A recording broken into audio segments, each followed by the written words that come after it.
financial advice. It is very important to do your own analysis before making any investment based on your own personal circumstances. You should take independent financial advice from a professional in connection with or independently research and verify any information that you hear from the Call of Freedom and wish to rely upon, whether for the purpose of making an investment decision or otherwise. I mean, come on, guys. Duh. It's a cryptocurrency investment and a political talk radio. Of course, it's opinions. Computers are online. I'm gonna start loading software. 5, 4, 3, 2, 1. Welcome to the Call to Freedom. Broadcasting live from Vertcoin Studios on LRN FM. You're listening to Will. You will listen to every damn word I have to say! And Aria. Be afraid. Be very afraid. Stay tuned for political talk and everything crypto. That's right. Broadcasting internationally on our BitPlus Network satellite. This is The Call to Freedom. All right, let's boot it up. That's right. It's time for the Call to Freedom here on LRN.FM.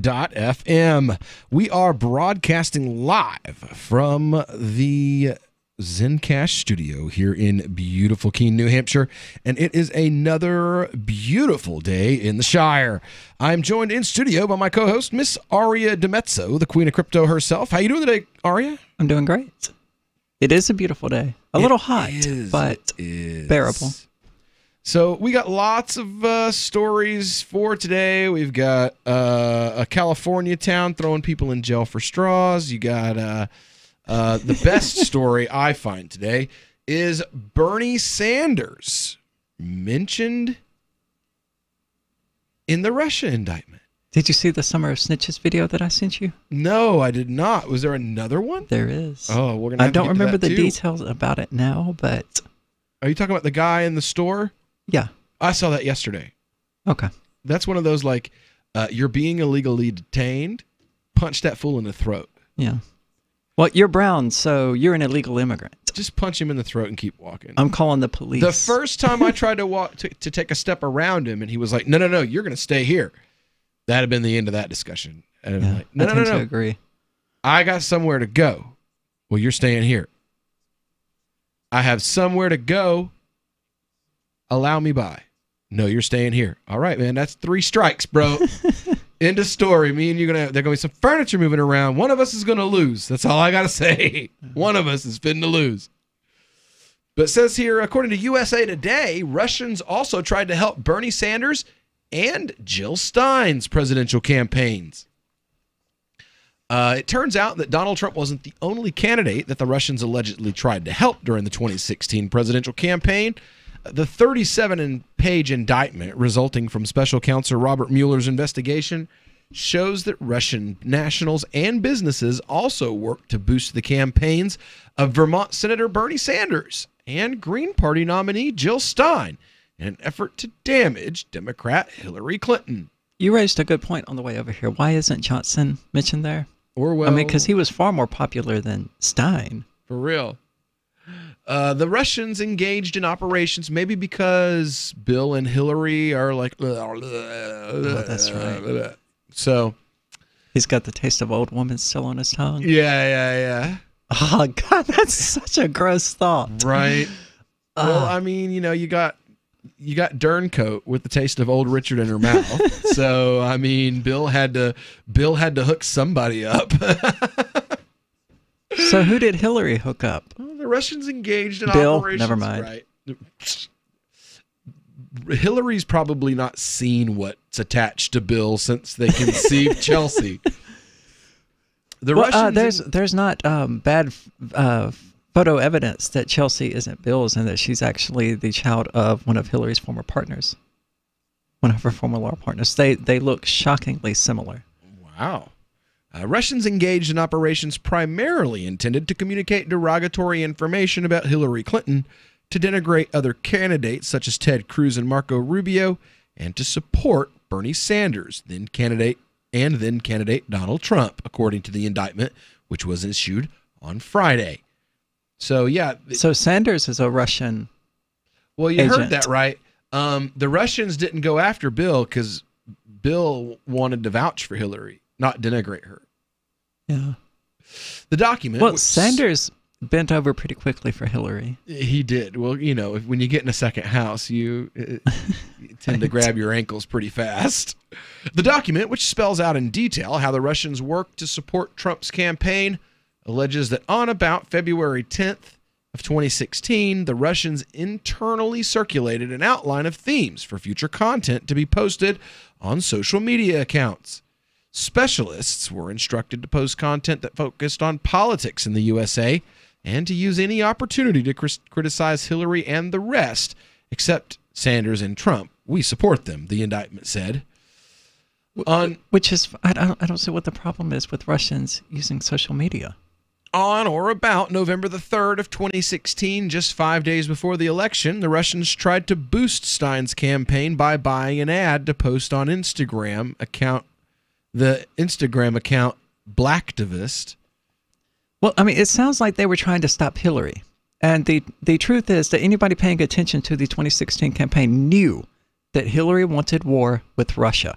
She made no secret about it. Yeah, because of Syria. So well beyond Syria. I mean, in the debate, one of the debates against Trump, she explicitly mentioned, a military invasion of Russia. Well, so I don't blame Russia at all for being like, hey, we need to make sure this bitch doesn't get elected. Russia backs Iran, and she's the number one dollar getter from pro-Israel lobbies, and Israel wants war with Iran. So if Russia's backing Iran, then where's Hillary going to want to invade? Yep. Iran's backer. Well, I mean, it's Russia's fault for putting themselves in the middle of all of our missile silos. Right. What were they thinking? Let's see here. Blacktivist, according to the indictment, the ad read, "Choose peace and vote for Jill Stein. Trust me, it's not a wasted vote." Sanders addressed the allegation, made an indictment of the pair of Twitter posts on Friday, but did not talk about the charges that Russia tried to help his campaign. It had been clear to everyone that Russia was deeply involved in the 2016 election and intends to be involved in 2018, Sanders wrote. It is the American people who should be deciding the political future of our country, not Mr. Putin or Russian oligarchs. I mean, it sounds like Russia was trying to do us a favor. Promote third parties. It's not a wasted vote. It's absolutely imperative that the Mueller investigation be allowed to go forward without obstruction from the Trump administration or Congress. It's been clear to everyone. Never mind. That's what he wrote. Clinton has yet to comment publicly on the allegations made in the indictment, but she wrote in her book, What Happened, that she never really imagined that Russian President Vladimir Putin would have the audacity to launch a massive covert attack against our own democracy right under our noses, and that he'd get away with it. Clinton also wrote that Sanders' attacks against her caused long-lasting damage by making it harder to unify progressives in the general election and paving the way for Trump's crooked Hillary campaign. So she refuses to take any responsibility for what she did? For real, yo. It wasn't the fact that you were a crap candidate that it was easy to put that stuff out about you because it was true. No. You put the stuff out. That's what's bad. Clinton's campaign manager, Robbie Mook, wrote in a series of Twitter posts on Friday that the Russian meddling amounted to an attack by a foreign adversary. Will our Congress and president stand strong and take action, or let it happen again? In another Twitter post, Mook said the indictment showed the Russian meddling went beyond cyber warfare. Operatives were dispatched into our country to break our laws and attack our democracy. For someone who seems to enjoy playing the role of campaign operative in America, you'd think Putin would have the confidence to allow free and fair elections in Russia. The indictment charged 13 Russian nationals, 3 businesses, including an internet firm tied to the Kremlin, with conspiracy, identity theft, failing to register as foreign agents, and violating laws that limit the use of foreign money in U.S. elections. Prosecutors said officials at the firm Internet Research Agency described their work as information warfare against the United States, and their goal is spreading distrust toward candidates and the political system. So, when we get back here on the Call to Freedom, we'll continue on with the story of Bernie possibly being involved in the Russian spy scandal. This Your Family Today tip is brought to you by Boost Kid Essentials Nutritionally Complete Drink, providing your picky eater with essential nutrition and great taste in one drink. Visit us at kidessentials.com. To make sure your kids eat healthy, follow the 5-a-day plan. Serve 3 servings of vegetables and 2 servings of fruit daily. Remember, a serving could just mean a piece of fruit or a half cup of veggies. If your kids are picky eaters, ask a nutritionist about other sources. For more tips like these, visit us at parenthood.com/yourfamilytoday. Is spreading the message of liberty, cryptocurrency, and peace around the globe worth $2 per month to you? As you may already know, in addition to our internet feed, LRN.FM broadcasts on free-to-air satellite across North and Central America, as well as Sub-Saharan Africa. And we've been available on satellite for free 24/7 since 2010. The LRN.FM free-to-air satellite signal is reaching some of the most oppressive regimes in the world, and there's no doubt our ideas are making an impact. You can learn more about the channel's impact by watching the 3-minute video at fund.lrn.fm. If you'd like to help free minds globally with our ideas of liberty, cryptocurrency, and peace, you can donate as little as $2 per month via fund.lrn.fm. You can help us continue and expand our satellite broadcast to multiple continents. Visit fund.lrn.fm today, and thank you for your help. Don't forget to share the link on social media. That's fund.lrn.fm. LRN.FM now has a Discord. Discord is a free text and voice chat platform, and we now have our own server with a bunch of channels at discord.lrn.fm. You can join other listeners as they chat about various things during our live shows, or anytime, day or night. Discord software is available cross-platform, so you can have it on whatever device you want and take your chats anywhere. Join our Discord at discord.lrn.fm. That's discord.lrn.fm. What do you shop for that you could otherwise buy at Amazon? Pretty much everything, right? Amazon has competitive pricing and they deliver, and that's a big plus. If you could plan ahead in your shopping, would you be interested in saving up to 33%? There's a catch. You have to do your shopping in Bitcoin. But imagine those savings. It's like a huge raise. All you have to do is go to saveatpurse.com. We've saved thousands, and you can too. Plan ahead and save. Saveatpurse.com. Did you know you can get news updates about what's happening with the Liberty Radio Network delivered in the way you prefer? You can sign up for our email updates at updates.lrn.fm. Plus, you can stay in the loop by joining our Facebook profile at facebook.lrn.fm or follow us at Twitter at twitter.lrn.fm. It's all free, so sign up now at updates.lrn.fm for news updates delivered to your email box, facebook.lrn.fm to follow our Facebook page, and twitter.lrn.fm to receive our tweets.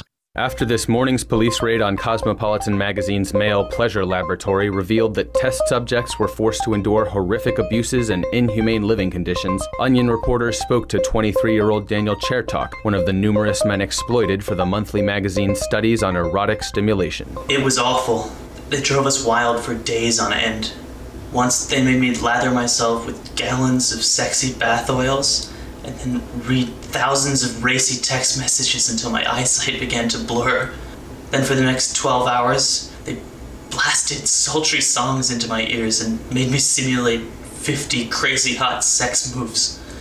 They said I couldn't rest until they found the bliss button on my randy regions. According to Chertok, test subjects were often subjected to hours of grueling experimentation at the hands of female scientists. Chertok added that many of his fellow subjects were not lucky enough to survive the excruciating treatment.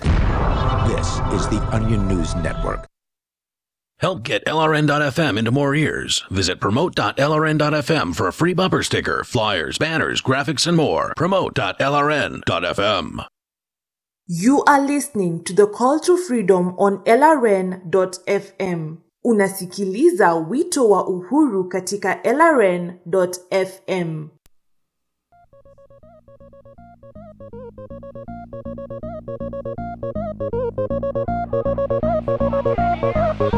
That's so disgusting. We'll be fine.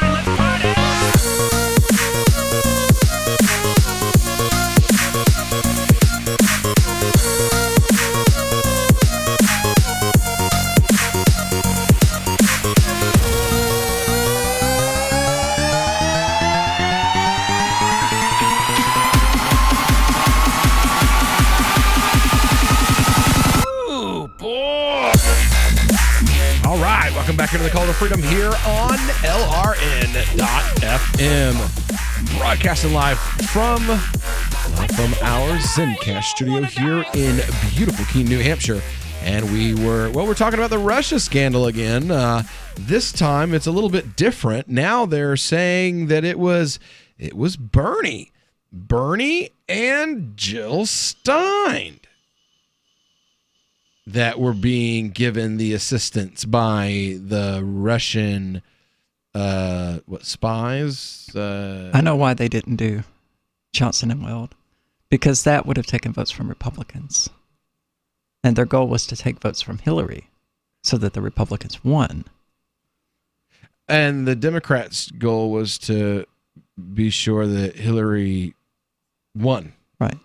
The Libertarian candidate's goal was to be sure that Hillary won. I mean, it seems like Russia was motivated more by a desire to stop Hillary than they were anything related to Trump. Yeah. I'm not sure I blame them. I did everything I could to stop Hillary as well. Well, see, and that makes then you hate America. I do hate America. You're evil and terrible. I hate everything America does. I love Americans. Right, there we go. But I hate America. I hate anyone. I hate a lot of Americans too. Because, the idea of totally ending war, people were like, well, that's such a radical idea. No, what's radical are these pictures of 3-year-olds and 4-year-olds who have been drone bombed to death. That's radical. And you're telling me I'm extremist. Yeah. You're not outraged by the fact that there are women that are picking up pieces of their children out of the streets. Yeah. Yeah, that's the insane stuff. That are murdered with your tax dollars in your name. And you're like, I'm more outraged about, I don't know, pick a topic. Seriously, just pick a topic. Cis white men. Right? Straight white males are more of an outrage than dropping bombs on children. I mean, to the extent that even liberal Messiah Obama can't say, hey, you know what? White men aren't to be discounted simply because they're white dudes. Well, cue the left getting triggered. Oh God, they got so angry. I mean, we read part of the statement that he made. We read that. We yesterday. did. It was a beautiful statement. And the left was like, "How dare you? You're off message. You don't get to be off message. You will say what we want you to say. You will signal the way we want you to signal. If you are not a part of the mob, then you need to signal to the mob. Then we're coming for you." Well, some people were saying he was sounding like an alt-right neo-Nazi. Oh, well, because he said, being white doesn't discount everything you have to say, and neither does being male. One guy says white speech is hate speech. Screw that guy. I hope he dies in a fire. Wait, he was a white guy. I'm sure he is. I have no doubt about that. He's a white guy. Of course he is. Well, see, the new thing is supposedly is that like these hardcore virtue signaling white guys that you see online, they're Jewish. So that means when you challenge them on being white virtue signaling, like, well, no. Progressives aren't fans of Jews either. I'm Jewish. I'm not white. Bruh, Jews are white. If I have white skin. They're white. But ethnically, that makes me a minority. So you can't hit me with the white thing. But it's only the skin color that they care about. Well, no, because they're ethnically not white. Well, spiritually, they're not white either. They seem to forget that they are, in fact, white. As they say these things like, I hate white people. I'm like, dude, you don't stop being white just because you hate white people. Well, again, it was like they said before, you have to signal to the mob that you're a part of them. Because if you don't, the mob will come for you. Well, then let them come. That's the way it works. If you don't you have to constantly. That's why you see the virtue signaling online and stuff. You have to constantly remind the mob not to target you. Well, those faggots need to grow some balls. and say, I'm not going to do this. I'm not going to be coerced into saying what you want me to say just so that you don't hang me with the guilty. But that's just it. You don't end kangaroo courts by submitting to the judge. Are the guilty. Good. I hope they do think I'm guilty. I had an argument with a guy today, and he's like, I understand that, this whole liberal thing about white people are evil is wrong and stupid, but white privilege. And I'm like, bro, you can't. I saw that. You're like, I reject this philosophy and all of its tenets. And then you spit out the number one tenet. Yeah. It doesn't make sense. You either support this crap or you don't. You don't get to be like, well, I fight against it, but at the same time, propagate it. I mean, white privilege, it's probably a thing, but not nearly to the extent that what proclaims. It's more about class privilege than it is white privilege. Well, now that's the other thing is now if you say it's about class, then that's an example of something else. I don't remember what it is, but it's no matter what you do, the answer is you're a racist. Yeah. That's the answer to the question. And transphobic. Yes. You're transphobic. Internalized transphobia. I'm transphobic because I have you on my radio show, and you internalize your transphobia. So if you internalize your transphobia, then I must be It doesn't make any sense. Oh, TERFs. Oh my God, that was the funniest thing I've ever seen in my whole life. TERFs. Yeah, and it's all because trans women have decided. 2018. You thought 2017 was bad. Well, 2018 is the year that trans women decided, hey, we get periods too. That's funny. Except we don't. That's funny. We neither menstruate nor get periods. That's just too funny. And any trans woman who has a hormonal cycle is doing it wrong. Because we're supposed to be on testosterone blockers and estrogen in consistent daily amounts. There should be no cycle to it. You take the same amount of estrogen and the same amount of T blockers every single day, completely mitigating any natural cycle. That's the point. No, so there is wrong. There is no period. No, I'm not wrong. They need to talk to a doctor or an endocrinologist. I love how, they're all, it's science, transsexualism is scientific, it's biology and blah, blah, blah. Right up until it disputes what they want to say. And there's, but I feel like my hormones are fluctuating. I have cramps. Bruh, you need to fart. That's why you have cramps. It's not because of hormones. It's not because of a uterus. Aria went there. Oh my God.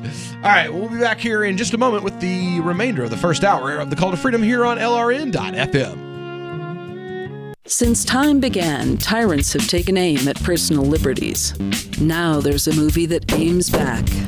The government has no more right to tell us what to put in our bodies than they have to take our guns or tell us what books we can read. 6 drug police were eaten by bears while raiding a marijuana farm. On your knees, you dirty hippie! Jesus. On your knees! What's the problem, officer? Today, many cops who enforce pot laws do so only because it provides them with cushy jobs, good benefits, and a chance to push people around. I was an undercover narcotics officer. The drug war is nothing but a farce. The Second Amendment says you got to keep you and your gat intact. Guns and Weed, The Road to Freedom. A film by Michael W. Dean and Nima Vadadi. DVD available now at gunsandweed.com or on Amazon. That's gunsandweed.com. Makes the perfect gift. Remember, that's gunsandweed.com. Looking for a great real estate investment? Consider New Hampshire, which is ground zero for the Liberty Movement. Your first call should be to Mark Worden from Porcupine Real Estate. He's more than just a real estate agent. He's your New Hampshire concierge. Where are the best places to live? Do you want farm, city, the burbs, or forest? Do you want a duplex or multifamily building so that renters pay your mortgage? There are homes in all price ranges in New Hampshire, and Mark can help with financing too. Invest in liberty and property. Mark Worden can help. PorcupineRealEstate.com. The Shire Free Church offers a sanctuary to those seeking an escape from state churches. The Shire Free Church is an interfaith, diverse group of people that may not share identical theological beliefs. As a member in or minister of the Shire Free Church, you are a sovereign individual and may be the faith of your choice. We don't claim to have all of the answers. We are open to all peaceful people. We want to learn from each other. What unifies the Shire Free Church and its diverse members is peace, love, and liberty. There are many paths to God, one for every individual. The Shire Free Church does not define a specific path beyond those parameters that must be your foundation. Peace as your way, love as your guide, and liberty as your light. Learn more at church.shiresociety.com. That's church.shiresociety.com. Imagine someone in your community getting in their car, turning on the radio, and hearing the Liberty Radio Network. You can make that vision a reality with your own micro radio station. Visit broadcast.lrn.fm to learn how you can put our programs on the air in your area. You can have LRN.FM running around the clock, and you can even add in your own local shows. Building a radio station is simple, but programming isn't. That's where LRN.FM comes in. Learn more at broadcast.lrn.fm. That's broadcast.lrn.fm. Why did you move to the Shire? I moved here to the Shire because there's other people around who take liberty just as seriously as I do. I moved to the Shire because I saw videos of people challenging authority and thought that I could get support myself. It called to me, like, do this right now. I wanted to be around people like me who got it, and once I got here, I knew there was nowhere else that I wanted to be. I've always wanted to change the world, so I moved to the Shire to join people who were actually working towards doing the same thing. The people here are awesome, loving, and positive. It was for the adventure and for the feeling of something important is happening here, and I just wanted to come to sort of be part of that. Visit shiresociety.com to read and sign the Shire Society Declaration and learn the reasons why, if you love liberty, you should immigrate to the Shire. Plus, add yourself to the Shire map at shiresociety.com. That's shiresociety.com. Some of our live shows are streamed in HD on Twitch. Please follow and share at twitch.lrn.fm. That's twitch.lrn.fm. You are listening to The Call to Freedom live on LRN.fm. تستمعون إلى نداء للحرية مباشرة على LRN.fm.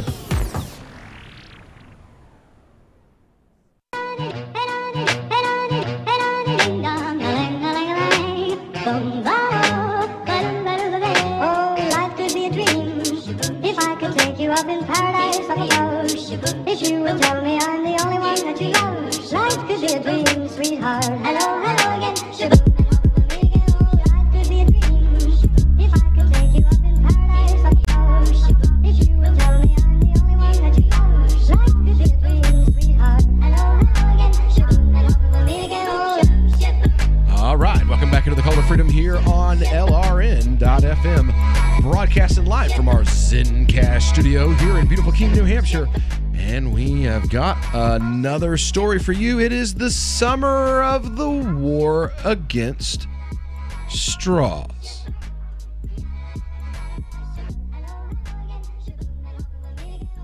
Which at least is somewhat less destructive than the war on drugs.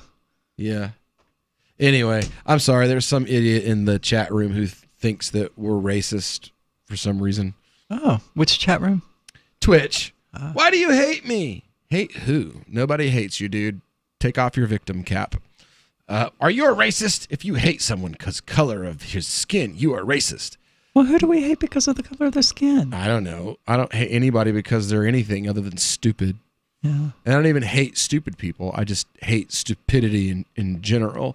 Let's see here. Funny, also, you think every white person was born in America. Lots of whiteheads have fought our own wars to get freedom throughout Europe. Huh? I think, is he commenting the wrong show? I think he is. I mean, my grandfather and mother are both war veterans. Who cares? We absolutely hate people who demonize white people because of the color of their skin. Empires. Awesome. Yay for you. Who cares? No one cares. Garbazzi. So, I wouldn't say no one cares. This sounds like a European white guy who thinks that I don't like white people for some reason. Maybe he tuned in at the wrong time when we were talking about the sentimentality among white people of self-hate. And maybe we weren't phrasing things correctly at the time, but I mean, I don't know. We were just talking about how ridiculous that is. It looks like a crybaby to me. Either way, on down the road to the summer of the war on straws. That's right. Santa Barbara has banned plastic straws. They've authorized $1,000 fines and jail time. That's right.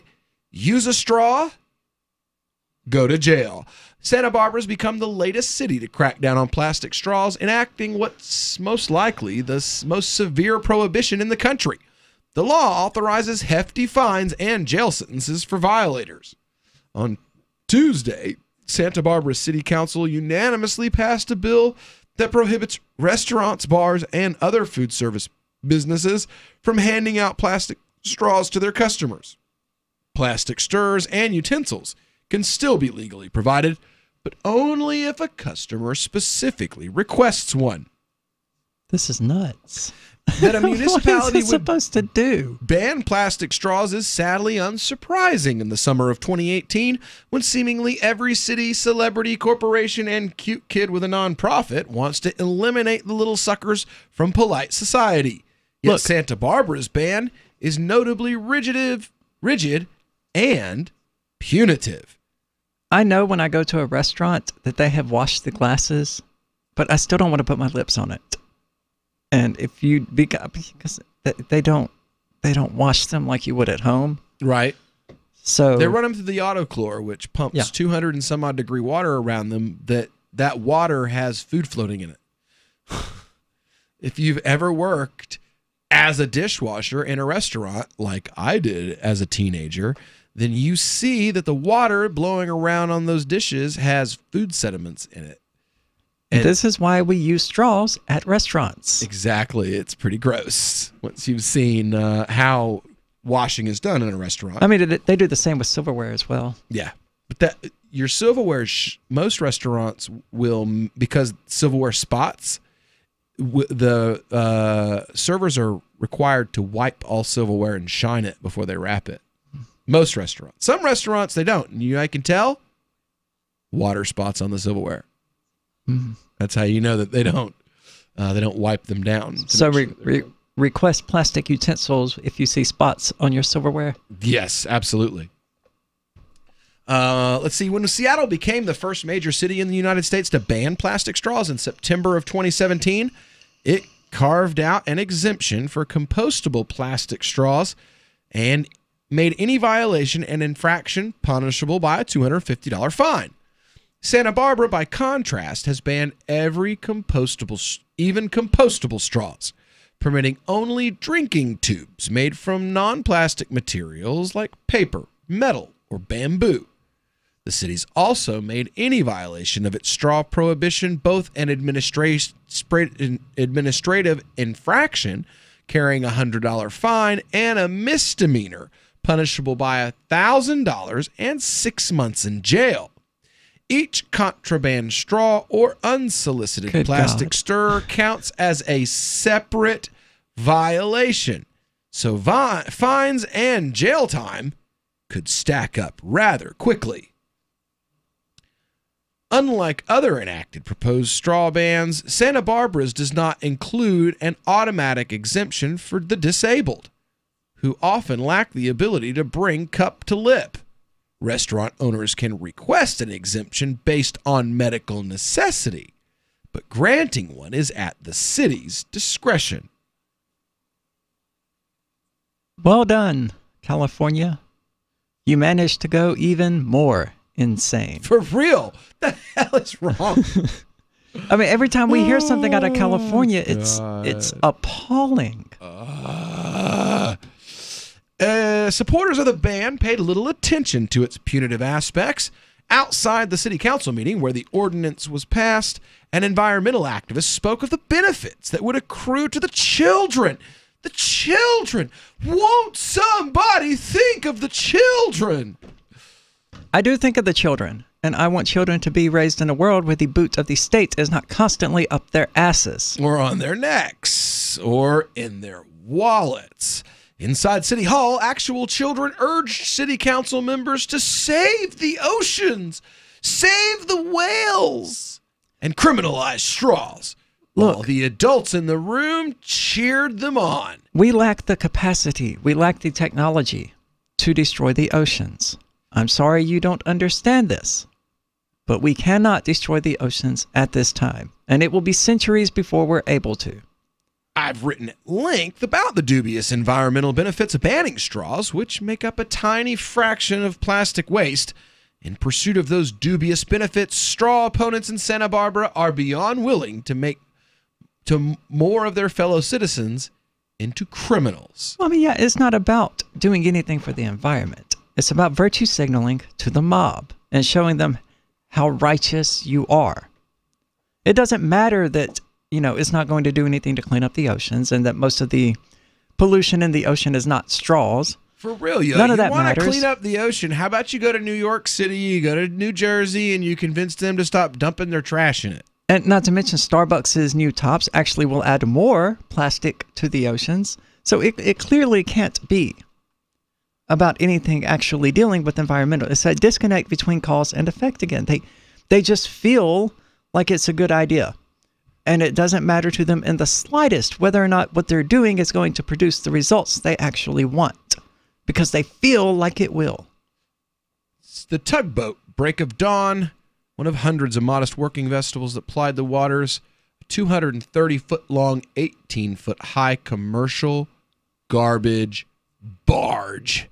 Every day, New York City routinely exports 25,000 tons of garbage that landfills no longer have room for, dumping it in the oceans. Down in Moorhead, as far south as Moorhead City, North Carolina. But yeah, let's ban straws. How are they getting away with that?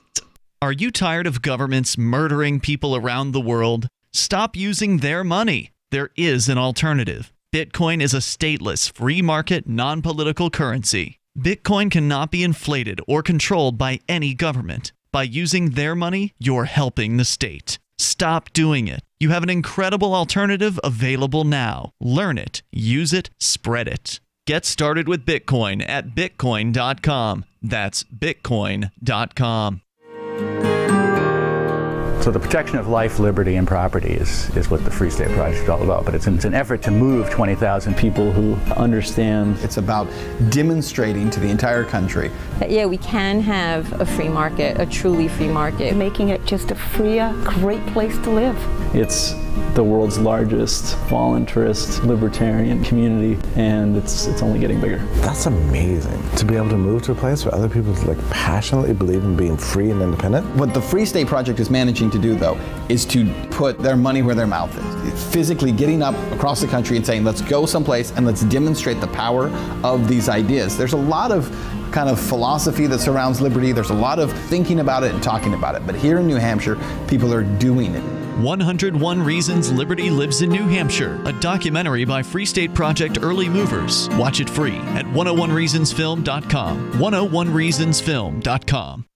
The three most important things you can do for LRN.FM are: 1. Let your friends know you're listening to LRN.FM on your social networking profile. 2. Buy the things you buy online through shop.lrn.fm. 3. Give $5 a month to the AMP program at amp.lrn.fm. It's my firm belief that the AMP program is the best use of your charitable dollar among liberty-oriented groups. Support all your favorite organizations, but make sure you give $5 a month to the AMP program at amp.lrn.fm.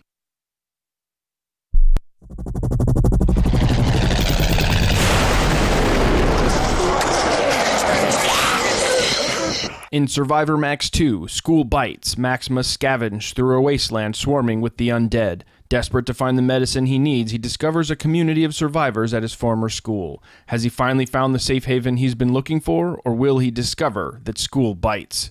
Look for Survivor Max on Facebook, read reviews on Amazon, and read Chapter 1 at survivormax.com. Did you know we've taken our LRN.FM telephone listen line to a new level with the LRN.FM audio on demand line? Now you can call 712-770-8447 anytime and listen to LRN.FM's live feed. And you can listen to a bunch of our original shows on demand. Long distance fees may apply. Just dial 712-770-8447 and choose from the menu. 712-770-8447.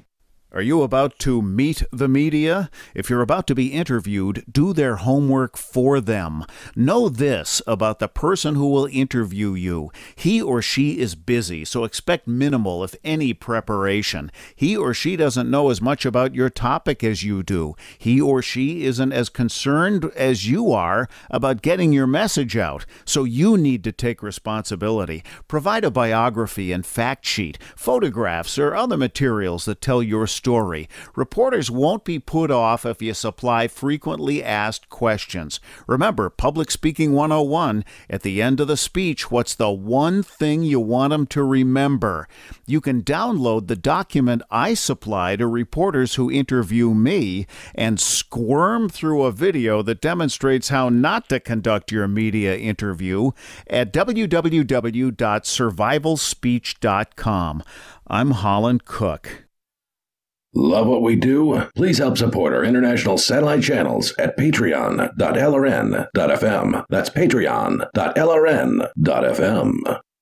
This is Angel Clark, and you're listening to The Call to Freedom on LRN.fm. All right, welcome back to to The Call to Freedom here on LRN.fm, where we are broadcasting live from the Zencash studio here in beautiful Keene, New Hampshire, and we're of course discussing the trash situation in the ocean and the steps California is taking to appear like they are attempting to do something about it, when in reality it's either going to make the situation worse or do exactly nothing to resolve it or to make it better or really do anything at all. I'm gonna have to start smoking before I come to work again. It's hilarious. I got it. I'm like, oh, it's the top of the hour break. I'll be back in a minute. Totally wasn't the top of the hour. No, it wasn't. Oh, I'm in there having a drink, hanging out. I'm like, wonder why Aria hasn't gone out to smoke yet. Then I hear you talking. I'm like, who the hell is she talking to? Oh, she's doing my job. Oh, my bad. Oops. Well, to be fair, it's my job too. Right. So how is New York getting away with dumping this massive amount of trash into the oceans, and no one is talking about it? No one is outraged about it. I mean, you're punishing an ordinary person who might go through 24 straws in a given year, and then we have this city over here dumping, what did you say, 25,000 pounds a day? Yeah. I think it's 25,000 tons, actually. I mean, that's an amount of trash that the human brain can't even comprehend. Yeah.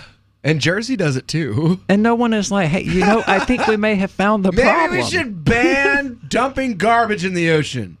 We should ban New York. I love that idea. No more New Yorks.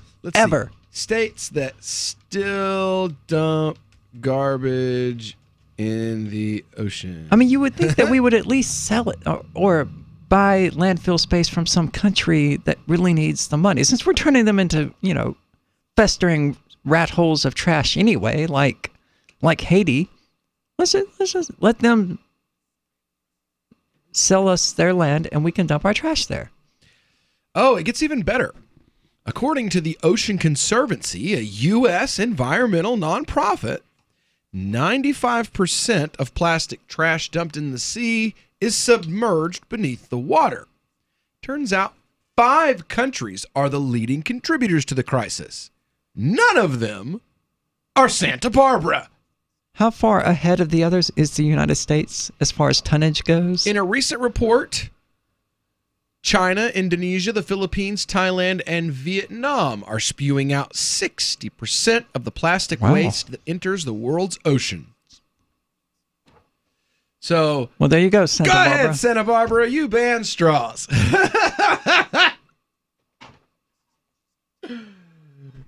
my God. I can't believe. Oh my God.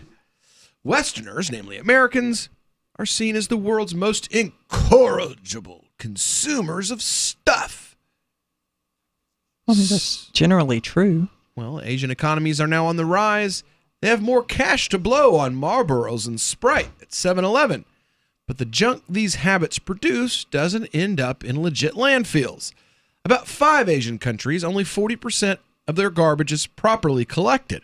Across Asia, trash is often piled up in communal dumps where stray bits are swept up by the wind and then driven into the ocean. But there's no such thing as proper garbage collection anyway, because it's either going to end up in the ground, even into the oceans. Sanctioned garbage dump sites are intentionally set up near rivers that flow into the sea. The reason, according to the Conservancy, is that waste will intermittently be carried away by heavy rains or current, refreshing the capacity of the dump to receive more waste. Asia's garbage pickers are the unsung heroes of conservation. They brave filth and disease to root through trash and extract plastic that can be sold to recyclers for a little bit of cash. This ensures that lots of junk is recycled rather than abandoned in landfills, but these pickers tend to focus on high-value items like plastic bottles in lieu of plastic bags, which fetch very little from recyclers. Yeah, why don't we start a campaign to recycle plastic straws? Because would that not be better? Because that stuff doesn't end up in recycle. They've already found that like 85% of the stuff that goes into recycling bins goes to trash. It never goes to a recycling company. There's so much of it in America. So let's start a recycling company. You'd need to start like a dozen recycling companies to keep up with the waste because there's too much. Well, someone do that. Elon Musk, you like virtue signaling about how progressive you are. Open up some recycling plants. Or for the love of God, shut up. 90% of the plastic dumped illegally ends up in the ocean. In the 5 Asian nations profiled, nearly 1 metric tons of plastic trash.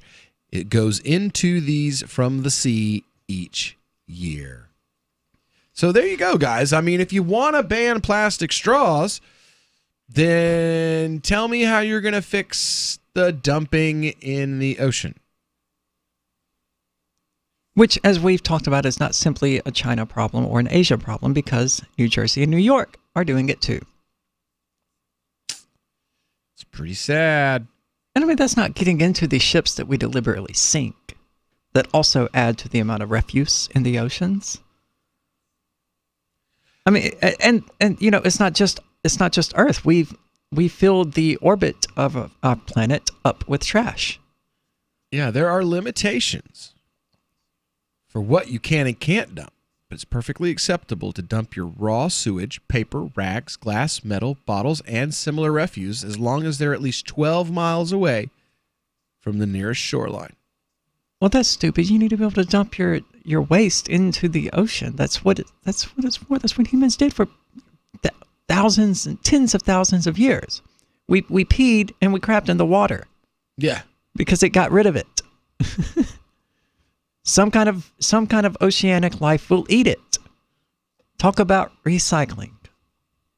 That was disgusting. I apologize for that. But it's true. 14 billion pounds of garbage a year. 1.5 million pounds of garbage per hour poured into the oceans. But good on you, Santa Barbara. I mean, the scale of the problem is enormous. There's no way to fix that. Just wipe it all away. Just let humanity drive itself extinct and let little clans of human beings who survived the extinction build themselves back up, and you go, maybe we shouldn't do all of that insanity again. Maybe this time we shouldn't overbreed and just, make a bunch of crap we don't need or want. Like these. How many of these have I thrown away in the past 3 weeks? Right. I mean, you can still see pictures of these gigantic barges in front of a New York skyline filled with garbage. Now, you can't put certain kinds of garbage. You can put human remains, Commercial transportation, national defense, blah, blah, blah, blah, blah, blah. Man-made ice piers, Antarctica, fish-faced. You can't put oil, cadmium, mercury, halogen, or industrial waste, surgical waste, medical waste, sewage sludge, something described for a permit that you have to get, sub CFR 227 subpart B, synthetic or natural materials which may float or may remain in suspension in the ocean in such a manner that they may interfere materially with fishing, navigation, or other legitimate uses of the ocean. Oh, well, that's what it's all about. High-level radioactive, chemical, or biological warfare agents. I'm But you can concerned still they dump needed a your law about garbage. that. Hey, no dumping biological warfare agents into the ocean. Did that really need to be said? It took them till 1998 to decide to add to the ban medical waste. Before 1998, you could dump medical waste into the oceans. It was legal before 1998. That's funny. I mean, that's funny. Come on, Santa Barbara. We either have to, get serious about making things biodegradable, because I had no idea how much trash we were actually just throwing out there. I just find it funny that Santa Barbara thinks that, banning straws in Santa Barbara is doing anything at all. That's like a raindrop in the ocean. Yeah. It's like me taking a leak in the ocean thinking that I'm going to fill it back up. God. All right, guys. Well, when we get back here in just a little while, it'll be time for our Crypto Hour. It's brought to you by themotionproject.org. So stick around. Don't go anywhere. We'll be back with the rest of the Call to Freedom here on LRN in just a moment.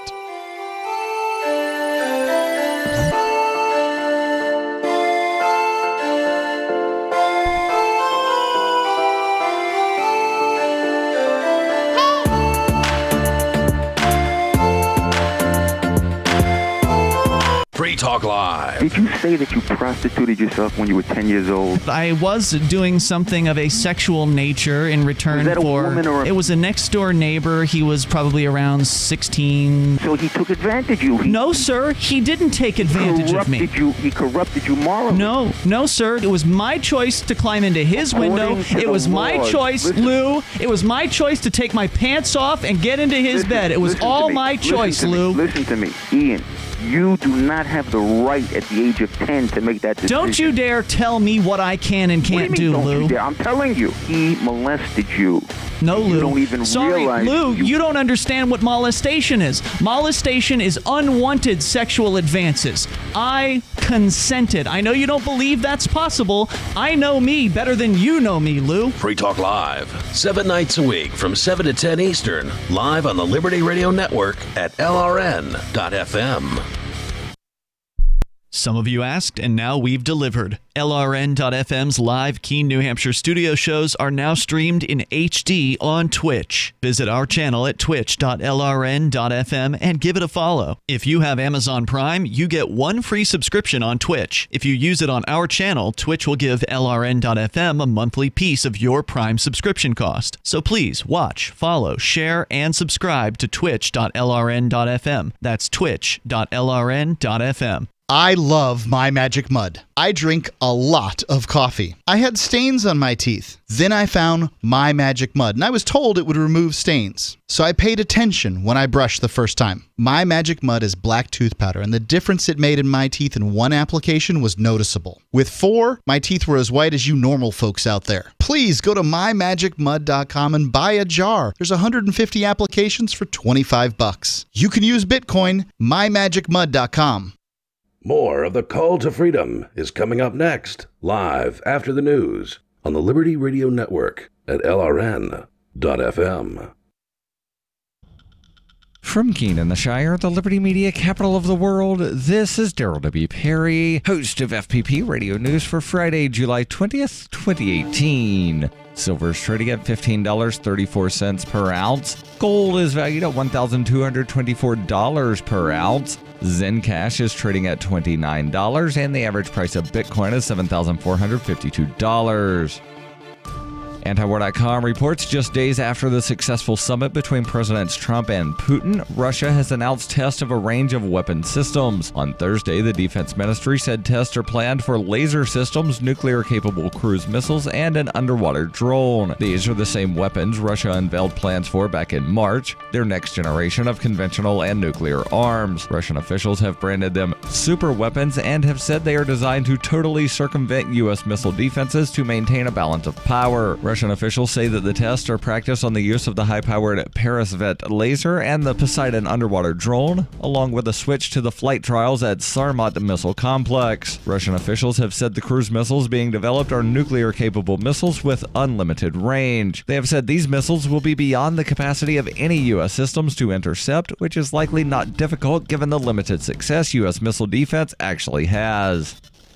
In 2115 New England, there are no borders, no states, and no regulations, yet never has a more peaceful and prosperous place existed. But Mr. Drake Security Company has seen better days. Faced with the prospect of waning power, Mr. Drake intends to replace the anarchy of New England with a government. But at what cost? Will anybody care? And can anyone stop him? Anarchy in New England by Joe Jarvis is available from Amazon.com and all major bookstores.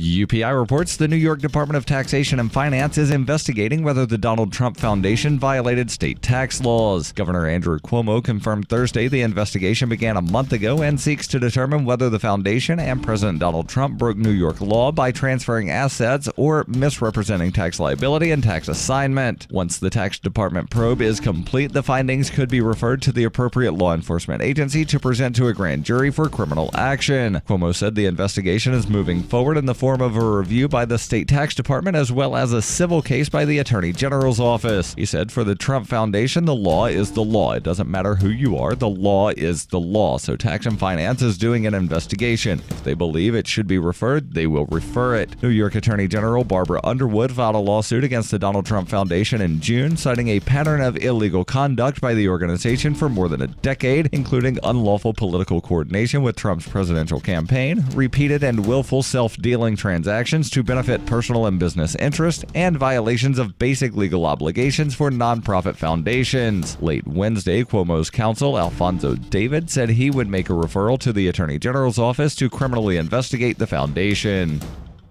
You can support FPP Radio by joining the Fans program. Fans are friends, allies, and numerous supporters. Fans help FPP afford to produce more original content. You can join the Fans program for as little as $1 per month through Patreon and get perks like ad-free versions of FPP Radio News and Peace, Love, Liberty Radio. To learn more or to join the Fans program, visit fans.fppradio.com. That's fans.fppradio.com.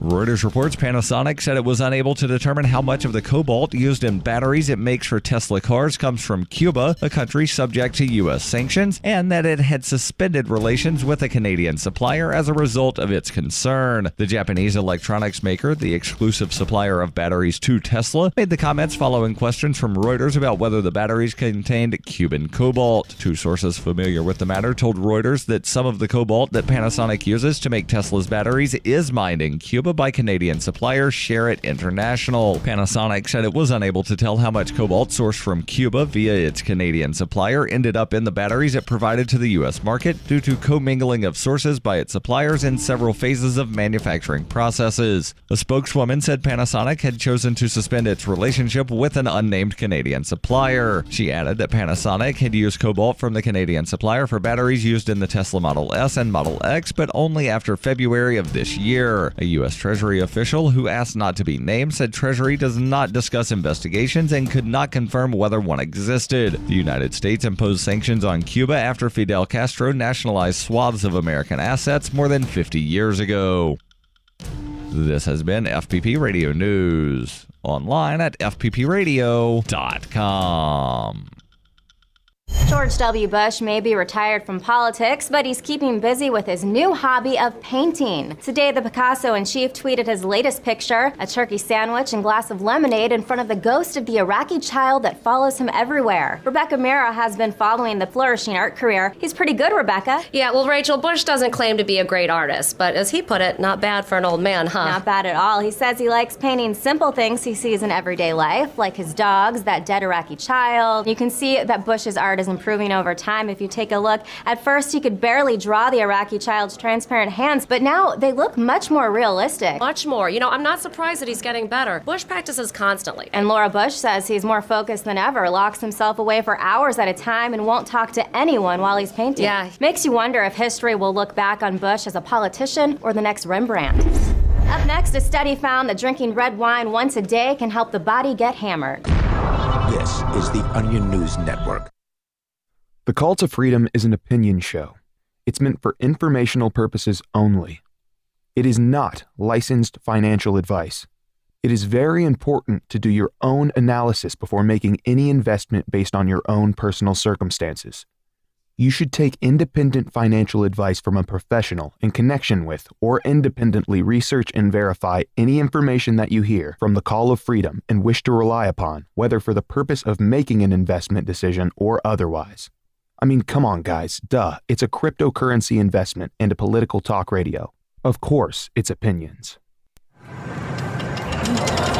Hodl.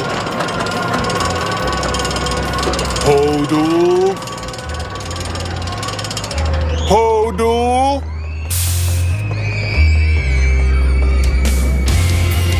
You better hold on for dear life, because it's time for the Crypto Hour, brought to you by motionproject.org here on the Call to Freedom. That's right. It's time for the Crypto Hour here on the Call to Freedom here on LRN.FM. Broadcasting live from our Zencast studio here in beautiful Keene, New Hampshire. And, yeah. With the new song. Right? Yeah, with the new intro. I liked it.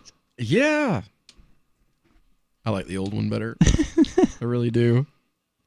Did he say from the brought to you by Motion Project? I wasn't paying that. That's the best part of it. Well, I was listening to the music. The music is better than the old one was, so gets you more pumped. So what is the crypto news? You got this new group. It's called Crypto Unity or Crypto Unite. They are, they're calling out congressmen. In the span of a few hours, it became Crypto Twitter versus U.S. Representative Brad Sherman. Wednesday, Congress hosted a pair of back-to-back hearings on the topic of cryptocurrencies, which notably saw Representative Sherman, no stranger to controversy among crypto circles, calling for a blanket ban on buying or mining. And that's not going to happen. And while Sherman is just one lawmaker among 400, social media observers quickly turned their sights on the California Democrat.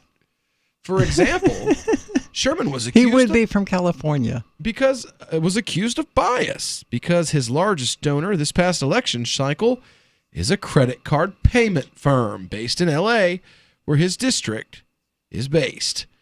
Sherman's declaration, and indeed the wider social conversation around the twin hearings, led to a boost for the hashtag Crypto Congress hashtag.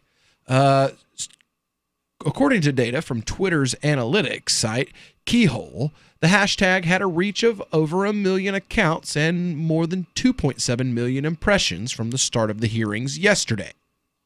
That's pretty good. As for Sherman himself, whether the member of Congress has any remarks on the hubbub remains to be seen. As of press time, Sherman's office hadn't responded to a request for comment. And he won't. Politicians don't care what the people have to say. For the moment that Sherman issued his remarks, the response was, to put it bluntly, unsparing. Sublime Chain says, at Brad Sherman, your comments and questions asked at yesterday's committee hearing about Bitcoin and crypto were surprising, ill-informed, and laughable. Hashtag staffer fail. Hashtag tech is scary. Hashtag talking points fail. Hashtag innovation is bad. Hashtag oh my God, dude, too many hashtags. Peter principle. Whatever that means. What's the Peter principle? I don't know. Sink or Swim Time tweets, wow, just wow, Sherman.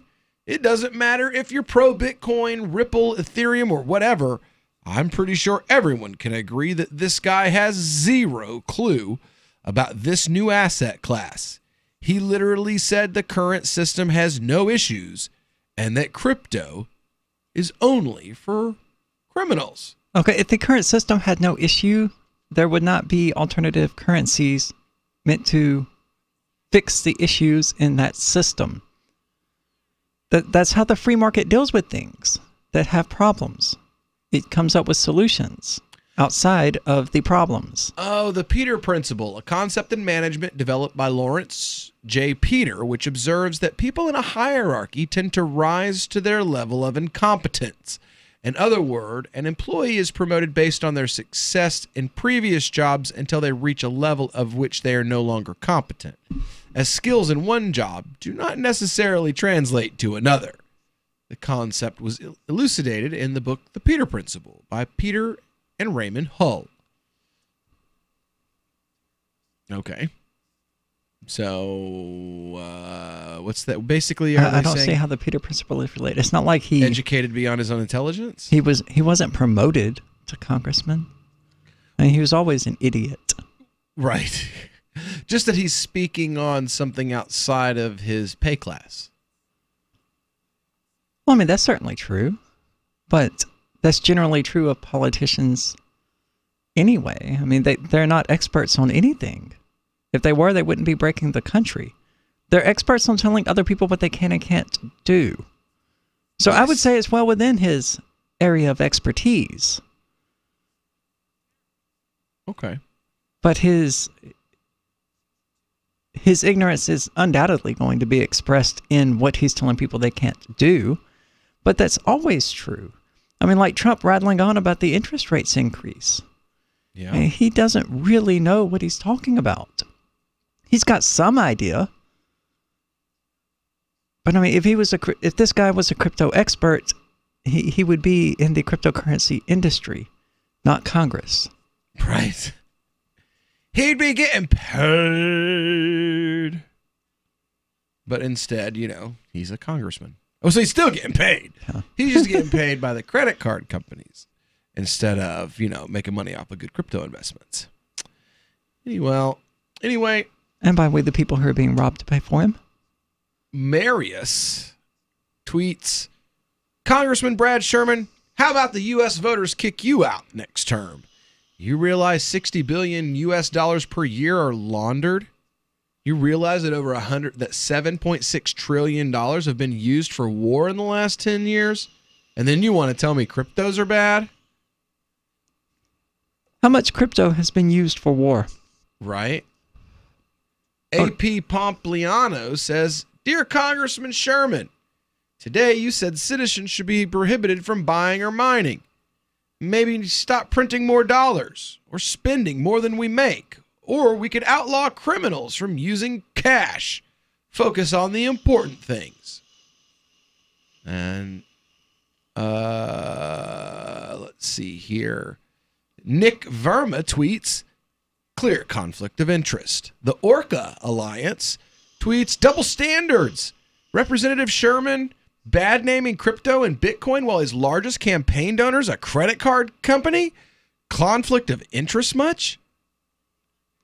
Crypto Dog tweets, Brad Sherman was so concerned about crypto users using cryptocurrency for deceptive and illegal financial activity, yet his top campaign donation came from a company that had to forfeit $13.3 million to the U.S. for facilitating illegal gambling.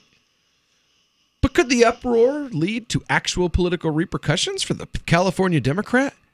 In the wake of the hearing, the hashtag unseat Sherman began to appear. Several observers claimed to be from the Golden State said that they won't vote for him in the next election. My Two Satoshi says, I'm a California voter and he just lost my vote. Paul Bond, I wonder how many Californians and all the rest of us will be in the crypto world by the time election comes around. He's not helping himself, is he? JMO Crypto said, please push the hashtag #unseat Sherman. Does anyone know if he's up for re-election this year? And that seems to basically be the general feeling of the crypto world and of... Yeah, and we can't really write them off because it was largely Twitter that got Donald Trump elected. Right? That's very true. That's very true. So, I guess it just doesn't pay anymore to be a loudmouth on cryptocurrency and to kiss up to the banks and the credit card companies. McAfee seems to be doing all right with it. Yeah, there you go. Well, we'll be back with more of the Crypto Hour from the Motion Project here on the Call to Freedom in just a moment.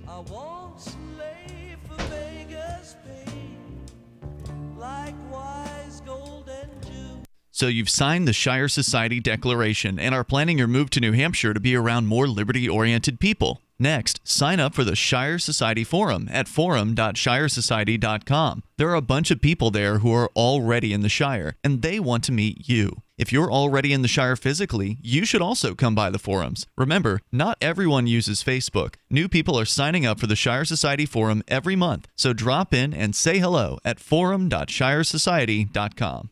Is spreading the message of liberty, cryptocurrency, and peace around the globe worth $2 per month to you? As you may already know, in addition to our internet feed, LRN.FM broadcasts on free-to-air satellite across North and Central America, as well as Sub-Saharan Africa. And we've been available on satellite for free 24/7 since 2010. The LRN.FM free-to-air satellite signal is reaching some of the most oppressive regimes in the world, and there's no doubt our ideas are making an impact. You can learn more about the channel's impact by watching the 3-minute video at fund.lrn.fm. If you'd like to help free minds globally with our ideas of liberty, cryptocurrency, and peace, you can donate as little as $2 per month via fund.lrn.fm. You can help us continue and expand our satellite broadcast to multiple continents. Visit fund.lrn.fm today, and thank you for your help. Don't forget to share the link on social media. That's fund.lrn.fm. Did you know you can listen to LRN.FM via our free-to-air satellite channels? We have channels over nearly all of North America and much of Africa. All you need is an affordable receiver and a dish as small as 30 inches. There are no monthly fees. Learn more at sat.lrn.fm. Plus, if you are a broadcaster or want to be one, this is a good delivery method for our content. See our coverage maps and get details at sat.lrn.fm. That's sat.lrn.fm. sat.lrn.fm.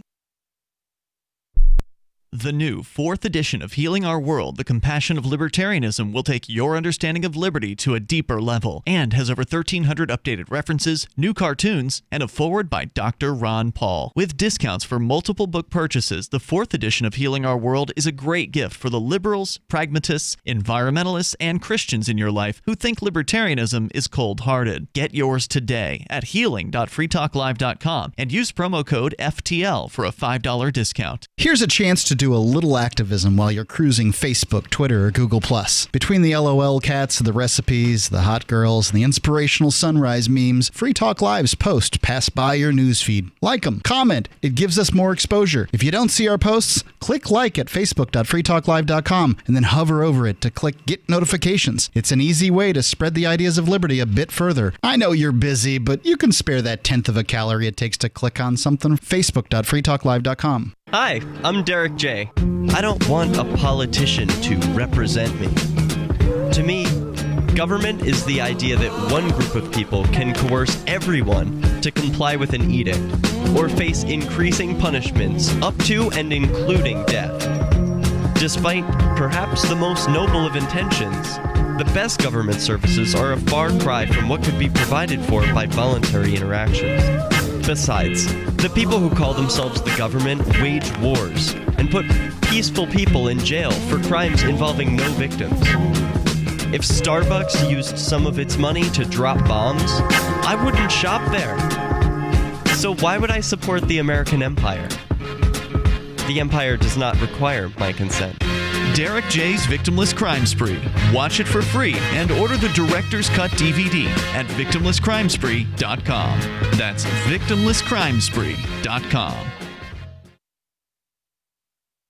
This is the Liberty Radio Network, broadcasting the latest liberty-oriented audio content 24 hours a day at LRN.FM. You are listening to The Call to Freedom on LRN.FM. تستمتعون إلى برنامج نداء للحرية مباشرة على LRN.FM.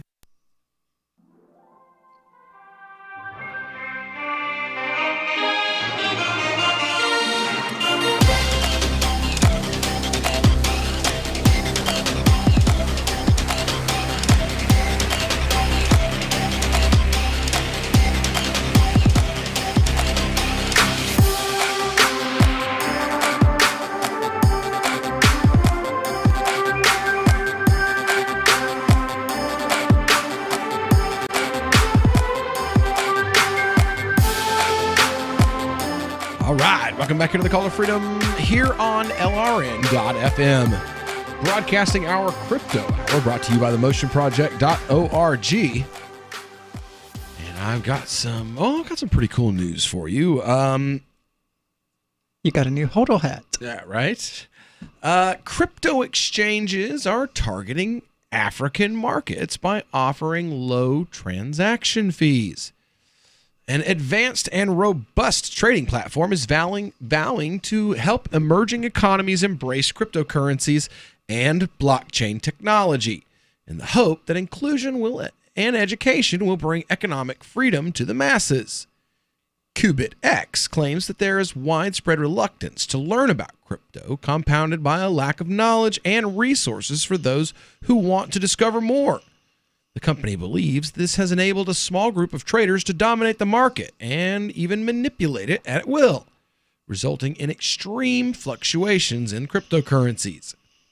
Its white paper cites a study by Cambridge University, which suggests that Africa is home to just 4% of the world's exchanges, even though adoption rates across the continent are on the rise.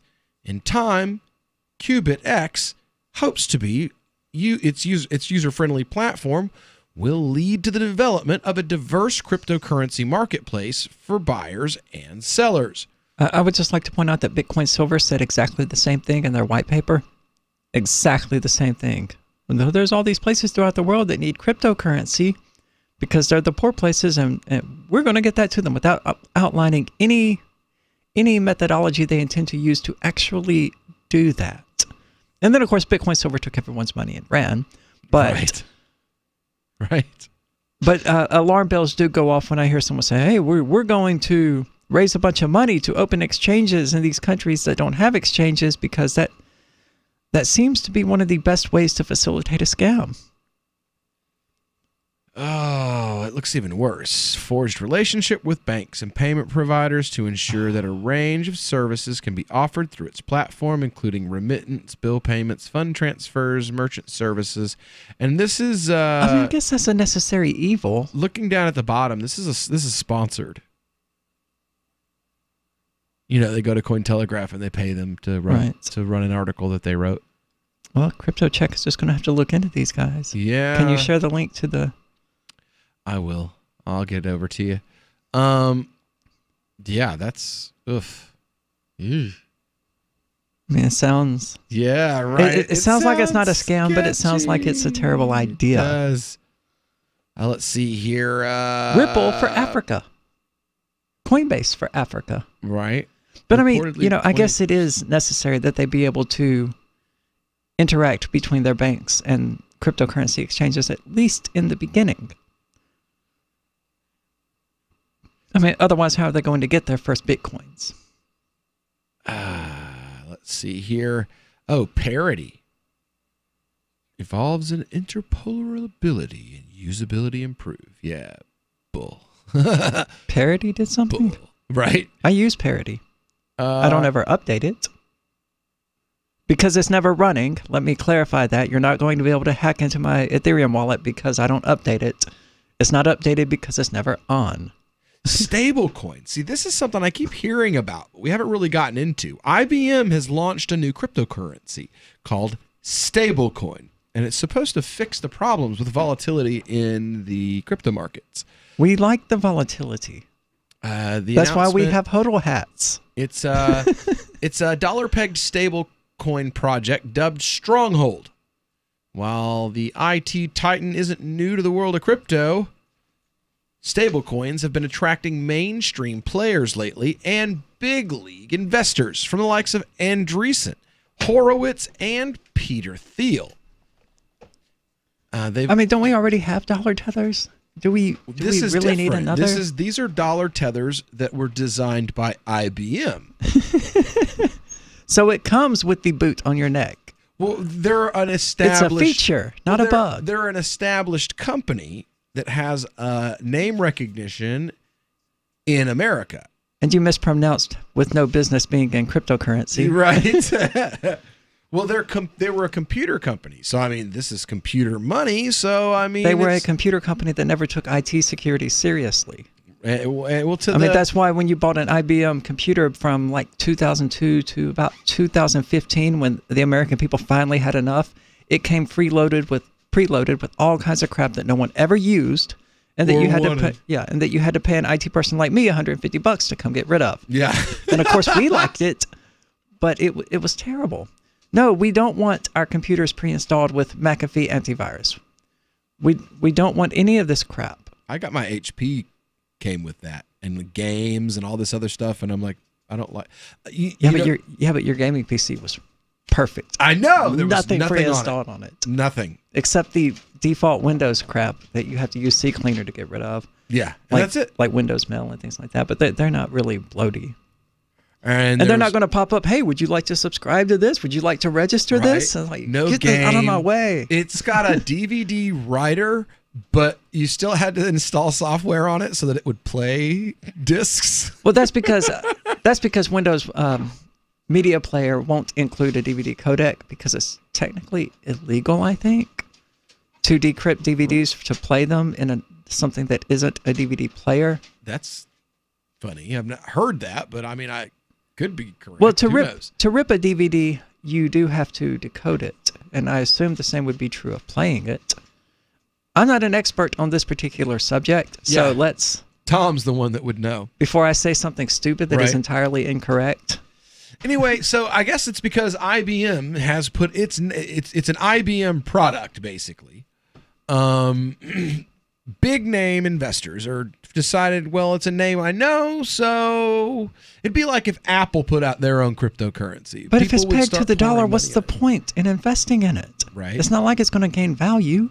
Along with reasons why it might it's have going to lose attracted value. Such major investors, essentially stablecoins aim to tackle volatility, one of cryptocurrency's chief dilemmas, without compromising their core values ensured by blockchain, namely decentralization and security. Although they've not always succeeded in doing so, as it will be explained in just a moment. As per its name, stablecoins are designed to keep their price fixed. You know, that's a weird definition of volatility. And I agree the price goes up and down, but Bitcoin is up from $500 just a number of years ago to $7,500 today. I will take that volatility all day, every day.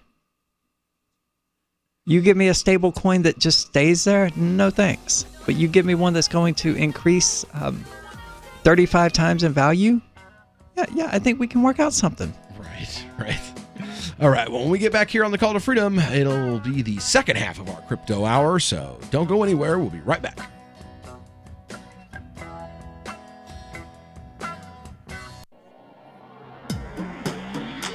Free Press Publications is an independent, alternative media and publishing company founded in June 2009 with the mission of ensuring a free press for the freedom movement and is committed to spreading the message of peace, freedom, love, and liberty. FPP also gives new authors an avenue for publishing freedom-oriented material. FPP brings you daily news and commentary on the website fpp.cc, as well as a daily 5-minute newscast, FPP Radio News, and weekly news, views, and commentary in the FPP Freedom Minute and Peace, Love, Liberty Radio at fppradio.com, and the monthly newspaper FPP News at news.fpp.cc. Find FPP online at fpp.cc. That's fpp.cc, as in Creative Commons. Cell 411 is a free app for Android and iOS that replaces government-controlled 911. Cell 411 allows you to preset a group of friends or private organizations to show up at any emergency. Cell 411 is a nightmare for the state because it proves their so-called services aren't needed. Cell 411 has had thousands of installs, and of course it's covered by the BIPCOT no government license. Cell 411 because your friends won't shoot you when you're in trouble. Without the government, who would build the emergency services? You and Cell 411. Get it today at getcell411.com. On Free Talk Live, we're bringing people to the ideas of liberty every day. From wrestling superstars like Glenn Jacobs. You guys really are having an impact, I believe. Like I said, a lot of where I am now is due to listening to Free Talk Live. You changed my mind on some very important issues years ago. To random people tuning in on the radio. I was kind of stuck in the left-right paradigm. I heard your show by chance on a Saturday night.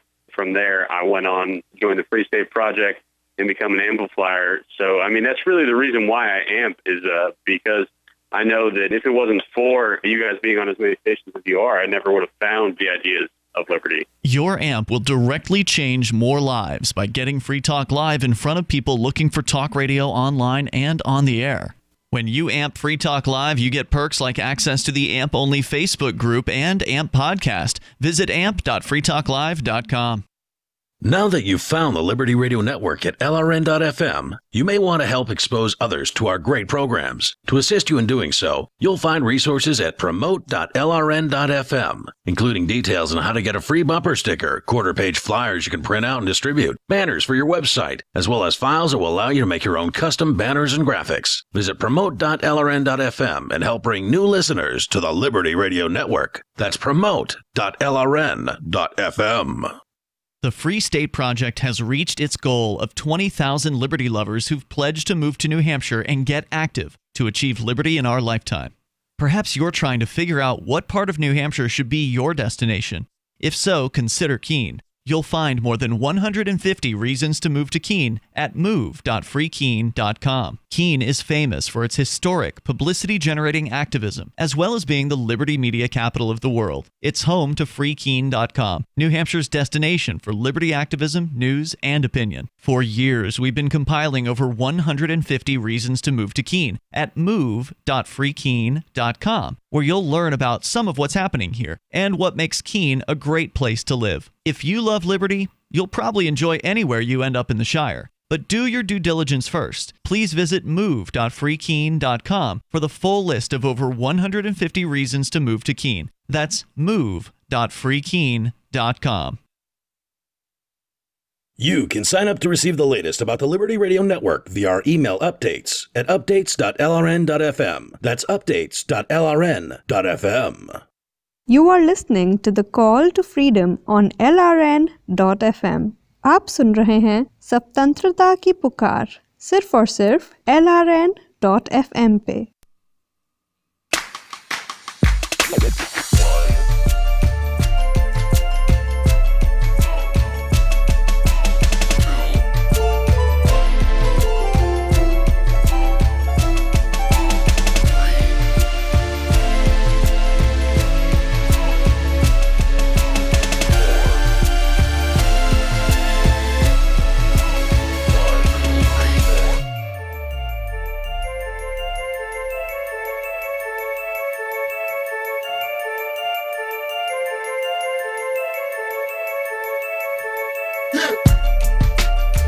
Welcome back into the Call to Freedom here on LRN.FM.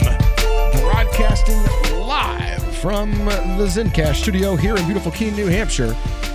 And the Motion Project is brought to you, of course, by our sponsors over at Motion Project, motionproject.org. My tongue is just not working today. Oh, goodness. Yeah. Motionproject.org. Put your ideas into motion. So it is, well, I don't believe it, man. You know, stable coin and pegging to the dollar and all that. Whatever, bull. Bull! Bull! Yeah, it sounds like a terrible idea. Why would you want a cryptocurrency that's guaranteed to lose value? For real. I don't believe it. I think stable coins are bull. What's Nubits trading at now? I did find brief value in Nubits. I would have found a lot more in it. Like you could tell briefly last year whether or not a currency was about to take off in value. So it was useful to get out of that currency to Nubits until it sunk to where you wanted to buy at or whatever. But, you know, Changelly was so slow that it was completely useless. Because by the time it finished processing your transaction, the values were totally different from what you started them at. Right. So, it is Friday, though, and that's, well, we've got a really special guest coming up the last hour, so that means, through the hourglass, as Aria creates so it, are the days it's of time for the Libertarian Drama of the Week.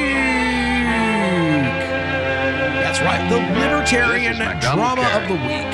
And brought to you by us here at the Call to Freedom and our innate and wonderful desire to make fun of all you fakertarian, crybaby, triggertarian sissies.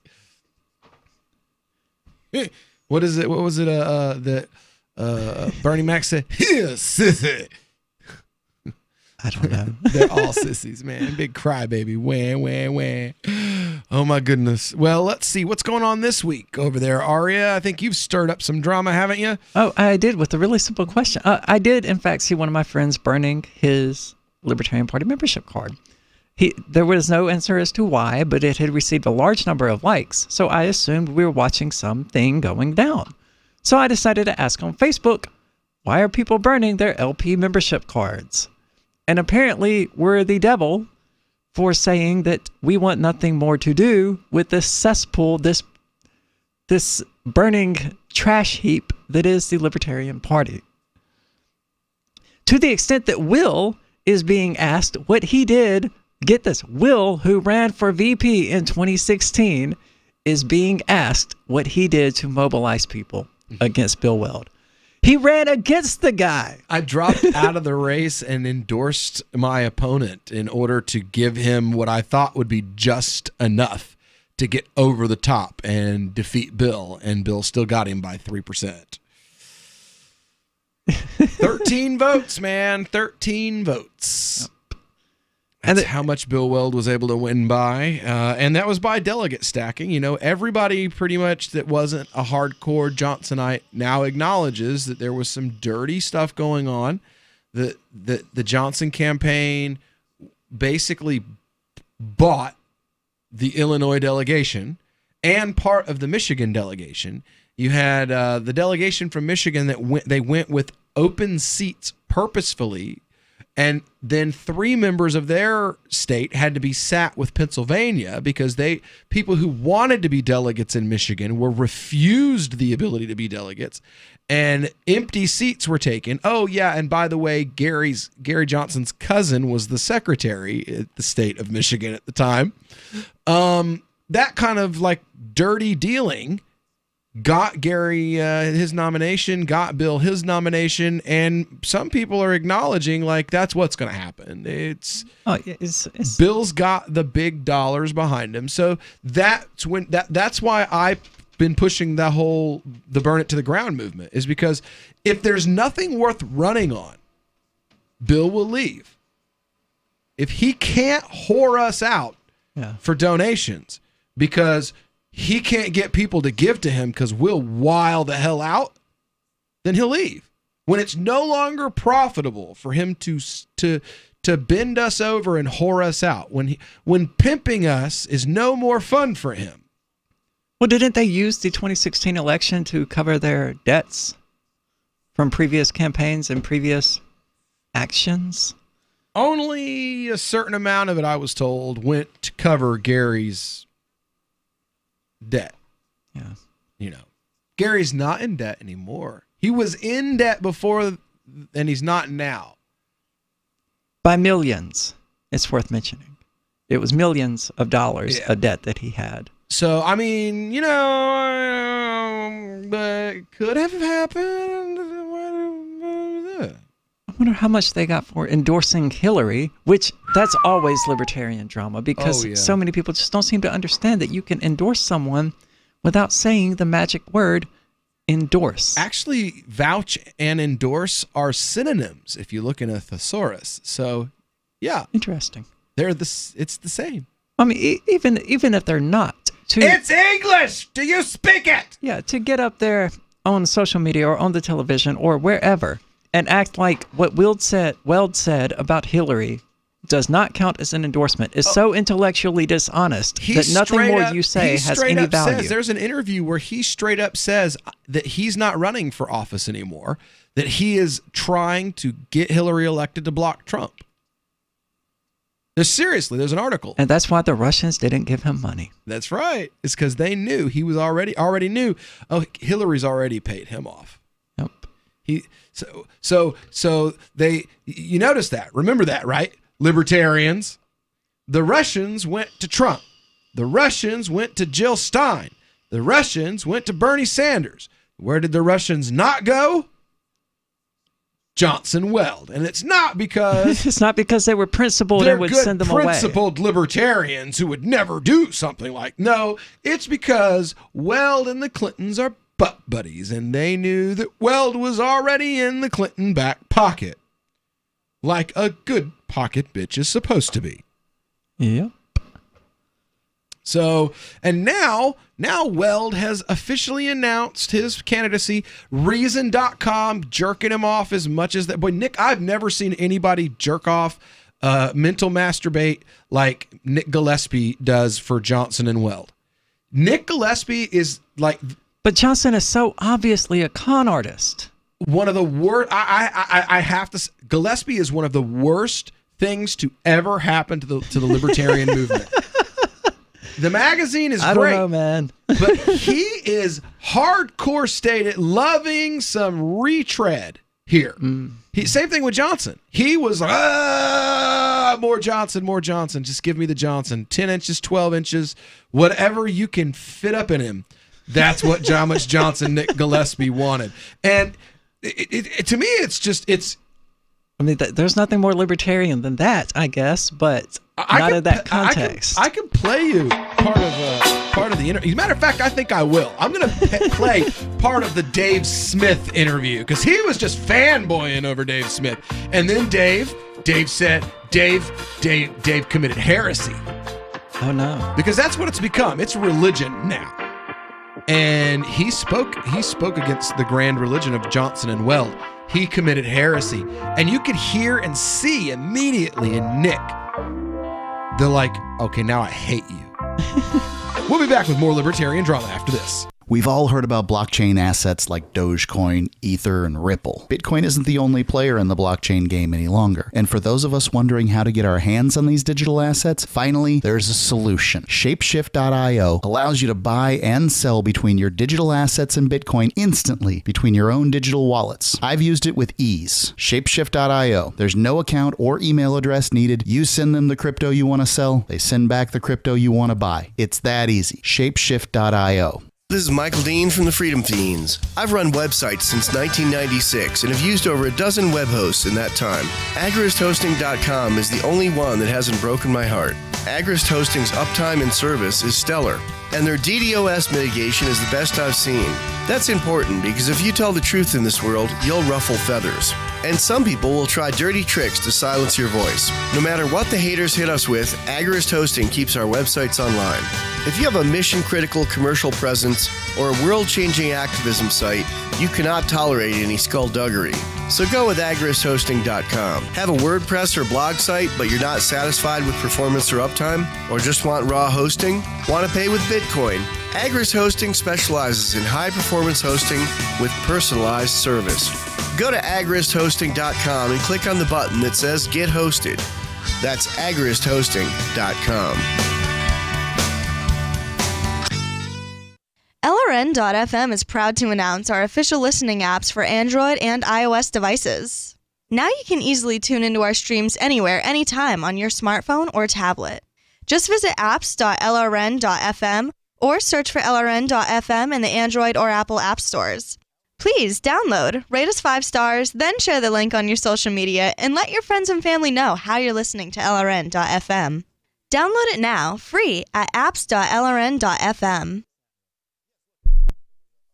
When you hear the word lobbyist, you probably think about greedy corporations, but not all lobbyists are the same. Some are fighting for the freedoms you hold dear. Liberty Lobby LLC is doing just that in New Hampshire, working hard to represent you, not some special interest group. You can help by going to libertylobby.info, where your contribution will give us the tools we need to ensure that your voice is heard. Visit libertylobby.info today to find out more.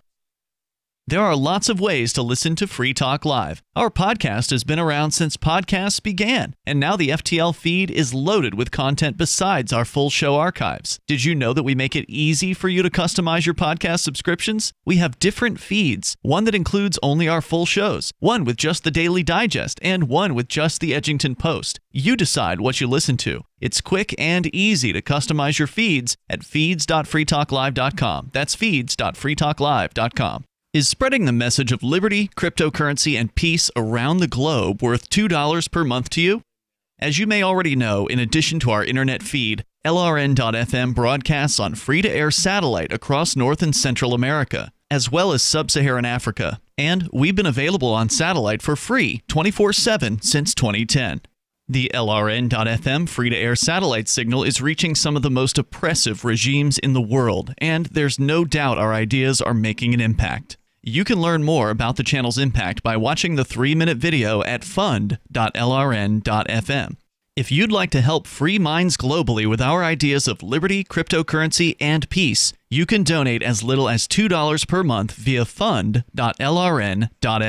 You can help us continue and expand our satellite broadcast to multiple continents. Visit fund.lrn.fm today, and thank you for your help. Don't forget to share the link on social media. That's fund.lrn.fm. What's up next? Visit the Liberty Radio Network program guide to find out at shows.lrn.fm. That's shows.lrn.fm. You are listening to the Call to Freedom on LRN.fm. Unasikiliza wito wa uhuru katika LRN.fm.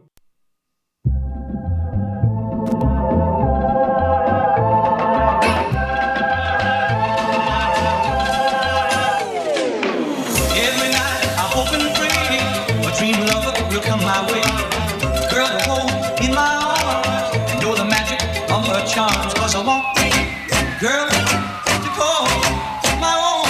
I want a free lover, so I don't have to dream alone. 'Cause I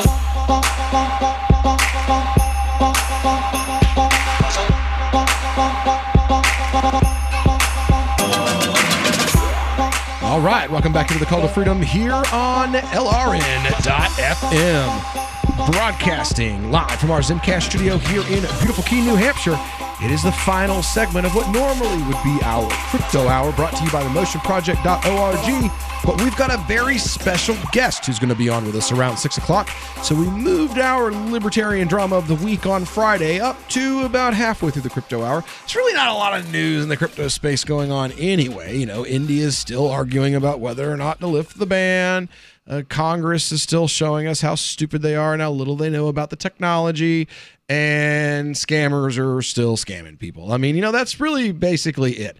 But we did find some hilariousness in the Libertarian Party. Now, I was talking before we left, right, about how Nick Gillespie is just like there's fanboy, and then there's what Nick Gillespie is for the Johnson Weld team.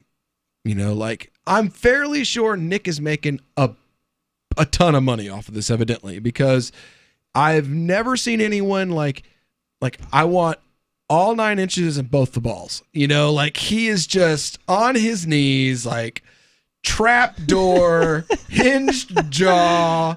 He's turned into I'm gonna call him he's Nick Bukkake boy. No, he's Nick the Python Gillespie. Isn't that what pythons do? They unhinge their jaw and just swallow it down no matter how big it is. Like they literally could pop their jaw loose and swallow an entire deer. We lost Texas. Right? He could pop his jaw loose and swallow an entire Bill Weld. And he's done so. On more than one. And, well, He took the whole Johnson. Yeah, you can say that. I'm going to play this. This is from Dave Smith, comedian Dave Smith. He recently joined the party. He wouldn't be in the party before because of crap like Bill Weld and Gary Johnson. That's what I said to Tom Arnold. I was like, you know, there are plenty of anarchists and libertarians out there who do get involved with the LP and they go, what is this nonsense? And then they leave. Yeah. like we did. And then you're left with retreads. So, I mean, when libertarians in the party, because anybody that says, well, we should fight back, they're like, no. We might look back like what about I might want to run for my votes. What about my votes? I was like, my votes, man, screw your votes. What about my principles? Yep. What about my values? How about my liberties? How about not being a little sissy standing in front of the state with a bowl like Oliver Twist going, please, sir, I want some more liberty. Well, let's listen. Demand it. Let's listen to and Dave don't take Smith no for an answer. With Nick Gillespie, and you can literally hear him going from Dave Smith's friend to his bitter enemy.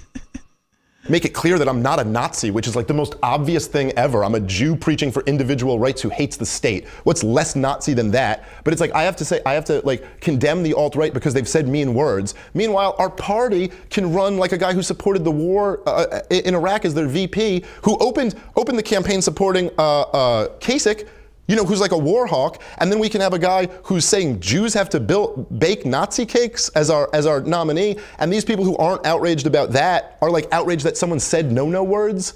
I don't have that same like. So did you vote for Gary Johnson? Nope. Did you vote? Did not. I made a whole video about how I don't think he should. Ever? No. That's so then why are we talking to you about voting? Why are you talking about voting? This is.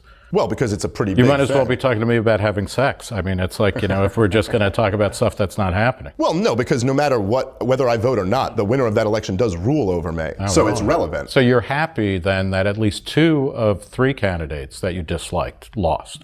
No. Gary Johnson and Hillary. Well, I guess in a sense, no, look, Gary Johnson certainly would have been preferable to these guys. I'm not denying that, but as a third-party candidate, you have to do a little bit more than be preferable. I'm not looking at you as the lesser of 2 evils. What I'm talking about is not democracy or who gets elected. I'm talking about libertarian principles and where your outrage should lie. Like if you're looking at all these sides. And yeah, if there's someone marching with a swastika. Gary was pretty good on, you know, he clearly was not going to bomb a bunch of foreign countries, right? That's for sure. Because he couldn't locate them. No, wait. He goes, I think Gary was pretty good on, yeah, I can't say libertarian principles. What do I say? He's not going to bomb anyone. Yes, look, if I thought there was a reasonable chance that Gary Johnson would have gotten in, I mean, look, I think you got to maybe know some foreign countries. You would have woken up that day. Yeah. Okay. Maybe. You got to convince me. If you're going to be a third party, you got to convince me. And when you're sitting there and you're running away from your own philosophy constantly, and then apologizing for like how terrible it would be. So was there a libertarian candidate early on that you would have voted for? And not as virtue signaling, because it's not, you know, I mean, I voted for Gary Johnson because he was the best candidate out of the ones who were there. And I get that. I get that argument. You know, I'm not like. And I don't think that my vote ever swings an election, but, you know, I like to express it, my preference. I was open to voting for Rand Paul at the beginning of the, I mean, he didn't make it to the New York primary, but I was, I voted for Ron Paul, and I would vote again for him. He's a little old. Tell me, well, you know, he's... Okay, he said Ron, not Rand. Yeah. Okay, that was why I was like, what did this guy just say? He wrote in Ron Paul. is he that much older than Trump in By the way, 4 years? I think he's still working harder than he was in Congress. The guy puts out like 2 articles a week Oh, and yeah, 4 yeah. podcasts. No, and he's like always on TV. He's a beast. But he's like 90. Yeah, but see, Ron didn't support Gary, so Nick doesn't want to talk about Ron because Ron's been excommunicated because he didn't support Gary. Talk about the left's inability to deal. Let's talk about something else now. Please, let's not talk about how unlibertarian the candidate that I'm on my knees for all day. And he's already on his knees for Weld. Like, Weld is the greatest thing since sliced bread and blowjobs. Well, he's about as old as sliced bread. And he has the danceability of sliced bread. He's electable, though. We could tell because of the fact he didn't get elected last time. Right. That's what was wrong with the ticket in 2016. There was too much Johnson, not enough Weld. And you know, after Weld loses in 2020, whoever he's picked for VP will be our presidential candidate in 2024. Because he's electable. And this cycle of establishment candidates who do not in any sense represent libertarianism will continue to be nominated and elected to the LP presidential candidacy simply because they can get money. Who's taking bets that everybody thinks that it's Larry Sharpe, and at the last minute he bends Larry Sharpe over and gives him the big Johnson and goes with somebody that's from the establishment? I don't think he'll even pretend to be pro Larry Sharpe. I think he'll pretend to play nice with Larry, and that like Larry's going to be it'll be like the Alicia Dern thing with Johnson, where like everybody will know, but not really. But Sharpe can't be bought and paid for like the Derncoat can. I don't know. 2 days. 2 days before the convention, it'll be like, well, oh no, actually, here's this person that like you guys have never heard of before. He's the original libertarian. He was a governor. Let me think of a governor. God, this dumpster fire. Oh, it'll be Charlie Crist. He's an independent. I think it'll be Jeb Bush, to be honest with you. I think it'll be Charlie Crist. We got Charlie Crist here. He was a 2-term governor in Florida. That'll bring us the South. And I was a 2-term governor in Massachusetts. That'll bring us the North. That only leaves out 3/4 of the country. You know, now that I've said it, I really do think it's going to be Weld Bush in 2020. Remember when Gary was going to pull us the entire West? Well, we know that Bill's going to pull New England, and Gary is going to win. Gary's going to win the state of New Mexico. I think he got about the same percentage in New Mexico that he got everywhere else. If I'm LSD is awesome, isn't it? What was it? Gary Johnson vote percentage New Mexico by state. Oh yes, by state. See, exactly. Anyway, yeah, you know what? I don't think that Gary was electable any more than Bill is electable any more than anybody else. None of them. It's not about electability. It's about selling our values. Well, it can't be about electability because what good would a libertarian president do? Because the state is not going to give you liberty. It has to be taken from the state. Once they become elected to power, they will not ever fulfill their promises of liberty. The ones who will are so rare that they stand out like Ron Paul. Right. When we get back, hopefully we'll have with us Dr. Hatem Bazian. We'll be discussing, we'll be giving Ms. Ocasio some advice on why it's an occupation. It's the Onion Radio News. A crazy man announces plans to stand in a doorway and yell at cars. This is Doyle Redland reporting. Dennis Fife, an Alhambra, California crazy man, held a press conference today to announce his intention to stand in the doorway of the office building at 2600 Kenilworth Avenue and yell at cars all day. At approximately 9:30 a.m. on the day in question, shortly after I finish lunging at dogs, I will proceed to the front steps of the Simmons building and yell loudly for 9 hours. The screaming will be broken by a 15-minute fit of rigid catatonia, most likely in the late afternoon. Among the topics Fife plans to address during his 9-hour rant, the ace of diamonds, bookshelves, the man trying to kill him, plastic bags in trees, Trapper John M.D., and papers everywhere. Doyle Redland for the Onion Radio News, online at theonion.com. This is the Onion News Network.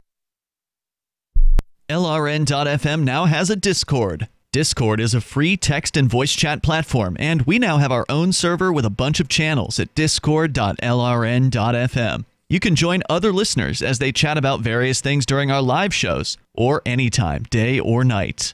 Discord software is available cross-platform, so you can have it on whatever device you want and take your chats anywhere. Join our Discord at discord.lrn.fm. That's discord.lrn.fm. Are you a cryptocurrency advocate? The Crypto Tip is the ideal outreach tool to help new people discover cryptocurrency. It's a printable business card-sized tip that you can give to service providers, preferably in addition to a good cash tip. When the server scans the QR code, it'll bring up an explanation of cryptocurrency, how to install a wallet, and allow them to claim the tip. If they don't claim the crypto, you get your tip refunded to you after a time period you specify. Plus, if they do claim the tip, you get an email alert. Create as many tips as you want at cryptotip.org. That's cryptotip.org.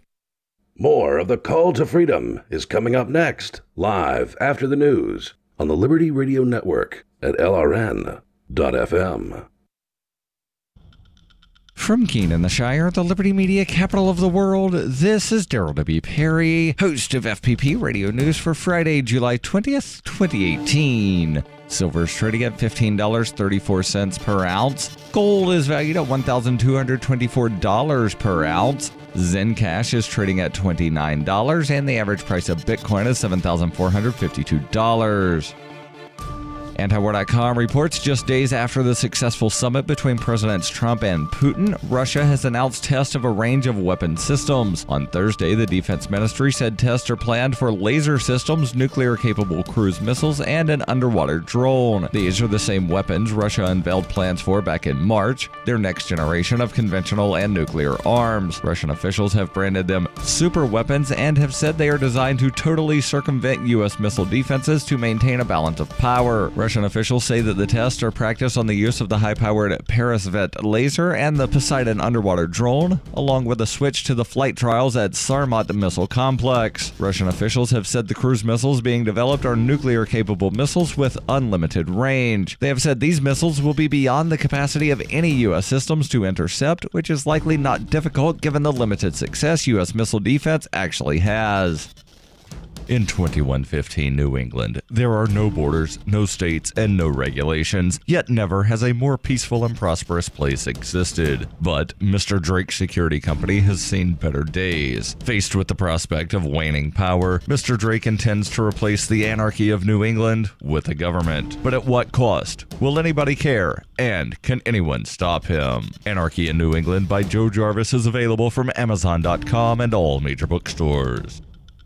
UPI reports the New York Department of Taxation and Finance is investigating whether the Donald Trump Foundation violated state tax laws. Governor Andrew Cuomo confirmed Thursday the investigation began a month ago and seeks to determine whether the foundation and President Donald Trump broke New York law by transferring assets or misrepresenting tax liability and tax assignment. Once the tax department probe is complete, the findings could be referred to the appropriate law enforcement agency to present to a grand jury for criminal action. Cuomo said the investigation is moving forward in the form of a review by the state tax department as well as a civil case by the Attorney General's office. He said, for the Trump Foundation, the law is the law. It doesn't matter who you are, the law is the law. So Tax and Finance is doing an investigation. If they believe it should be referred, they will refer it. New York Attorney General Barbara Underwood filed a lawsuit against the Donald Trump Foundation in June, citing a pattern of illegal conduct by the organization for more than a decade, including unlawful political coordination with Trump's presidential campaign, repeated and willful self-dealing transactions to benefit personal and business interests, and violations of basic legal obligations for nonprofit foundations. Late Wednesday, Cuomo's counsel, Alfonso David, said he would make a referral to the Attorney General's office to criminally investigate the foundation. You can support FPP Radio by joining the Fans program. Fans are friends, allies, and numerous supporters. Fans help FPP afford to produce more original content. You can join the Fans program for as little as $1 per month through Patreon and get perks like ad-free versions of FPP Radio News and Peace, Love, Liberty Radio. To learn more or to join the Fans program, visit fans.fppradio.com. That's fans.fppradio.com. Reuters reports Panasonic said it was unable to determine how much of the cobalt used in batteries it makes for Tesla cars comes from Cuba, a country subject to U.S. sanctions, and that it had suspended relations with a Canadian supplier as a result of its concern. The Japanese electronics maker, the exclusive supplier of batteries to Tesla, made the comments following questions from Reuters about whether the batteries contained Cuban cobalt. Two sources familiar with the matter told Reuters that some of the cobalt that Panasonic uses to make Tesla's batteries is mined in Cuba by Canadian supplier Sherritt International. Panasonic said it was unable to tell how much cobalt sourced from Cuba via its Canadian supplier ended up in the batteries it provided to the U.S. market due to commingling of sources by its suppliers in several phases of manufacturing processes. A spokeswoman said Panasonic had chosen to suspend its relationship with an unnamed Canadian supplier. She added that Panasonic had used cobalt from the Canadian supplier for batteries used in the Tesla Model S and Model X, but only after February of this year. A U.S. Treasury official who asked not to be named said Treasury does not discuss investigations and could not confirm whether one existed. The United States imposed sanctions on Cuba after Fidel Castro nationalized swaths of American assets more than 50 years ago. This has been FPP Radio News. Online at fppradio.com. It's The Onion Radio News. The nation's last remaining themeless restaurant has closed. This is Doyle Redland reporting. A once vibrant era came to an end today when Pat's Place, the nation's last themeless restaurant, closed its doors in Cedar Rapids, Iowa. During the heyday of themeless restaurants, Pat's Place achieved a certain amount of notoriety for its unique non-themed food items and unadorned atmosphere. But according to owner Patrick Baines, the times have changed. Lately, we've had only a handful of people coming in to gawk at our posterless walls and mundanely named menu items like hamburgers or pancakes, and then they go someplace like the Rainforest Cafe or Johnny Rockets to actually eat. Plans are now in the works to convert the Pat's Place location into Cedar Rapids' 7th Patty O Touchdown sports bar and good time internet grill. Doyle Redland for The Onion Radio News, online at theonion.com. This is The Onion News Network. You are listening to The Call to Freedom, live on LRN.FM. تستمعون إلى نداء للحرية مباشرة على LRN.FM.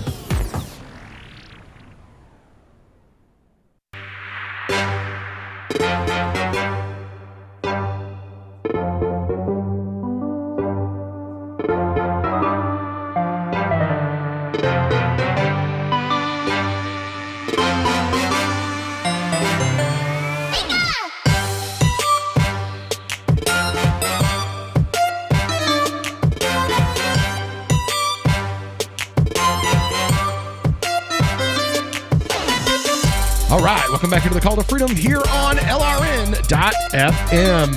Broadcasting live from our Zencast studio here in beautiful Keene, New Hampshire. We are, we are waiting on our guest, Dr. Hatem Bazian. He called in just now. And then hung up. There we go. Awesome. So we'll pick him up and then put him on hold for just a second. Now, Aria, you know what we're going to be talking about this hour. I do, and I am looking forward to it because Ocasio-Cortez has, of course, been the subject of a number of really awesome memes going around the internet right now, particularly Facebook, about how she totally did an economics and she knows that capitalism is bad. She doesn't really seem to know. I mean, even for the average socialist, she seems to be pretty stupid. I mean, essentially what she said is that the unemployment rate is down because people are no longer unemployed. And you kind of have to marvel at that level of idiocy, but it goes so far beyond that, where one of the few good things that she said was referencing the fact that Palestine, or lots of places in the Middle East, are being occupied by Israel. Yeah, she saw it quickly. She just was like, and she immediately turned into this little girl in front of the interviewer who had no idea what she was talking about. She became a 6-year-old girl sitting in her chair being scolded by her parents. Well, I mean,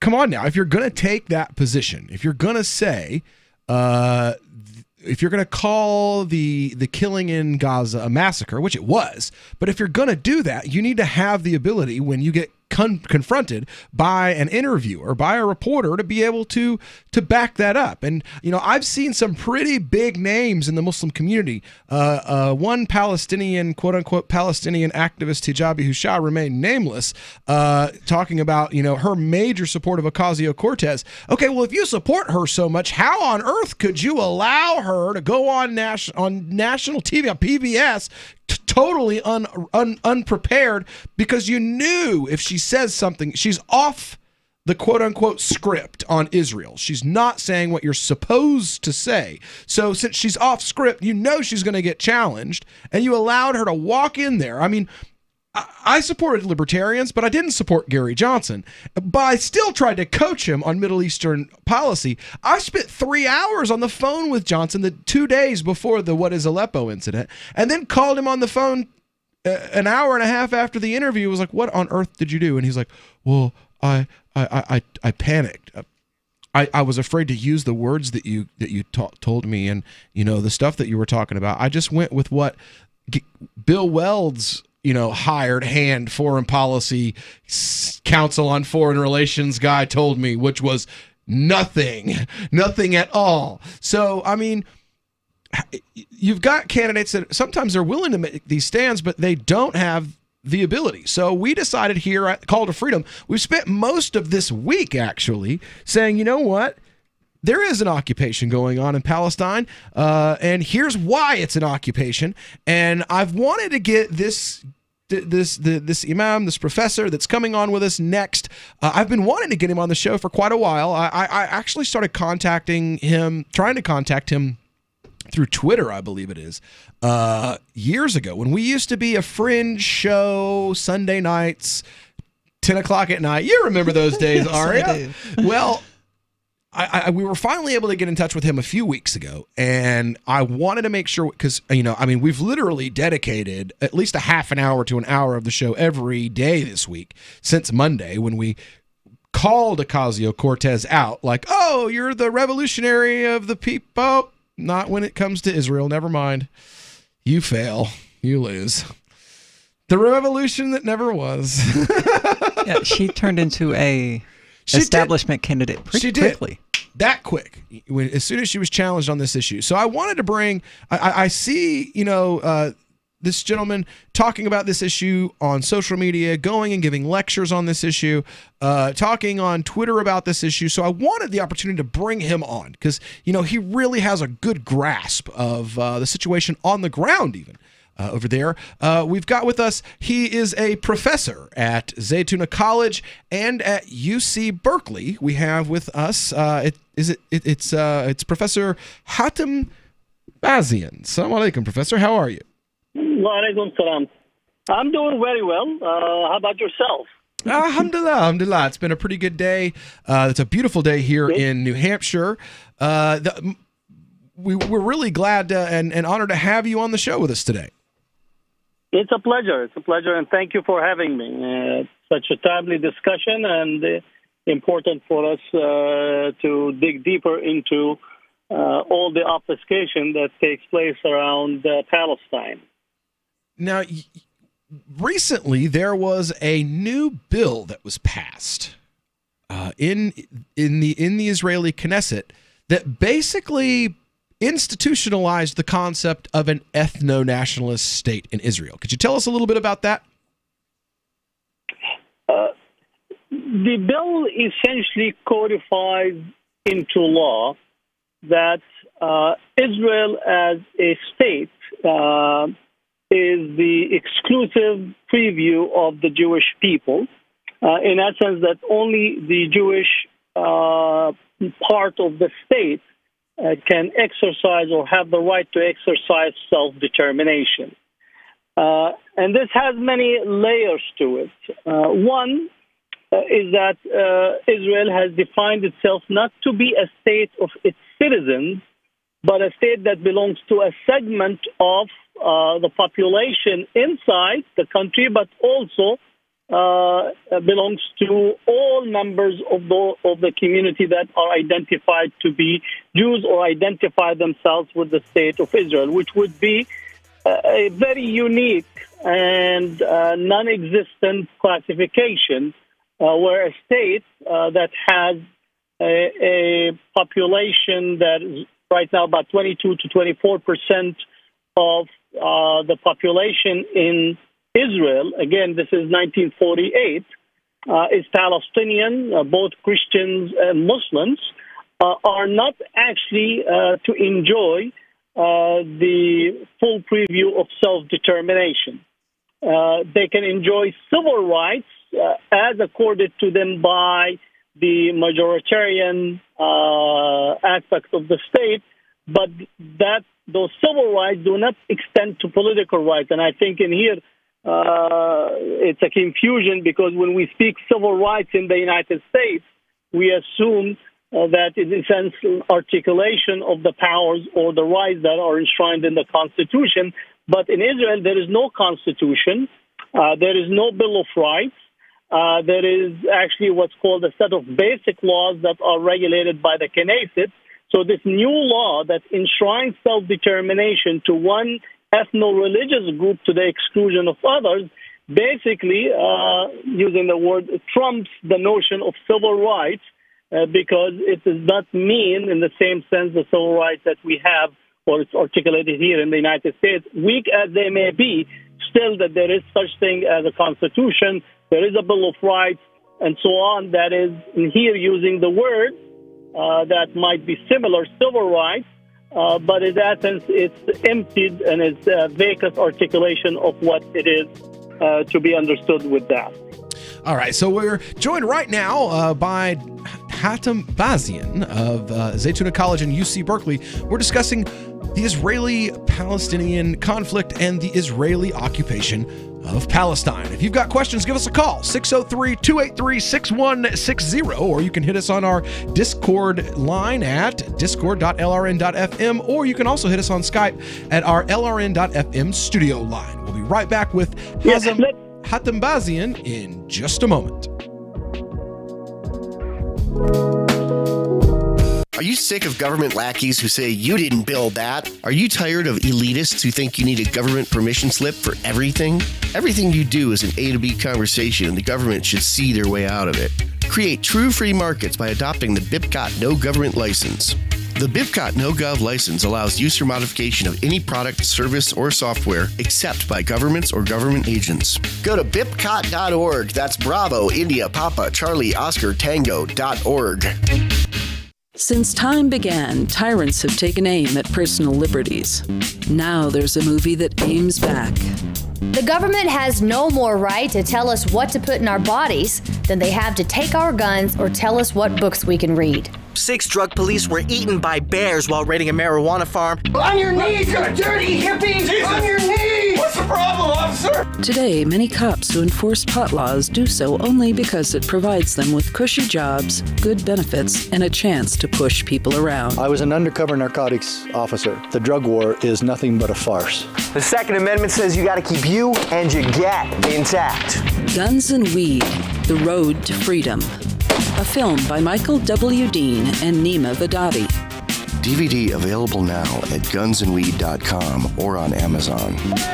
That's gunsandweed.com. Makes the perfect gift. Remember, that's gunsandweed.com. Did you know you can get news updates about what's happening with the Liberty Radio Network delivered in the way you prefer? You can sign up for our email updates at updates.lrn.fm. Plus, you can stay in the loop by joining our Facebook profile at facebook.lrn.fm or follow us at Twitter at twitter.lrn.fm. It's all free, so sign up now at updates.lrn.fm for news updates delivered to your email box, facebook.lrn.fm to follow our Facebook page, and twitter.lrn.fm to receive our tweets.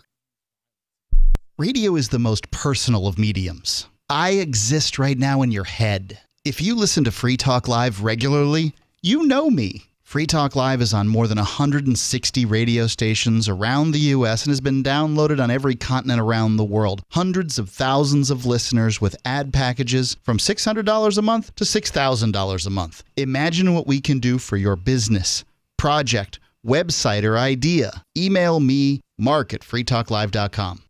Imagine someone in your community getting in their car, turning on the radio, and hearing the Liberty Radio Network. You can make that vision a reality with your own micro radio station. Visit broadcast.lrn.fm to learn how you can put our programs on the air in your area. You can have LRN.FM running around the clock, and you can even add in your own local shows. Building a radio station is simple, but programming isn't. That's where LRN.FM comes in. Learn more at broadcast.lrn.fm. That's broadcast.lrn.fm. Hey guys, Mark Claire here, lionsofliberty.com, where we strive to advance the ideas of liberty daily. We bring you the Morning Roar. That's right, every Monday to Friday we'll have a brand new edition of the Morning Roar, where we provide a roundup of some news stories that you may not find in the mainstream media or even in your typical social media newsfeed. We find stories that relate to the ideas of liberty and provide you with our liberty perspective on them. Every Monday, we have our longest-running feature, Mondays with Murray, named after the great libertarian Murray Rothbard, where we'll examine an article or an excerpt from his works and help convey his view, along with our little spin as well.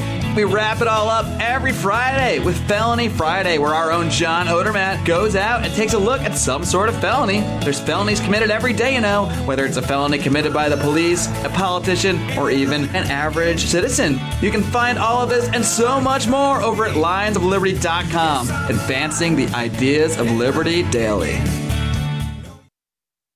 If you enjoy LRN.FM, please contribute to your favorite shows via their websites and become an amplifier at amp.lrn.fm. That's amp.lrn.fm. This is Angel Clark, and you're listening to The Call to Freedom on LRN.fm.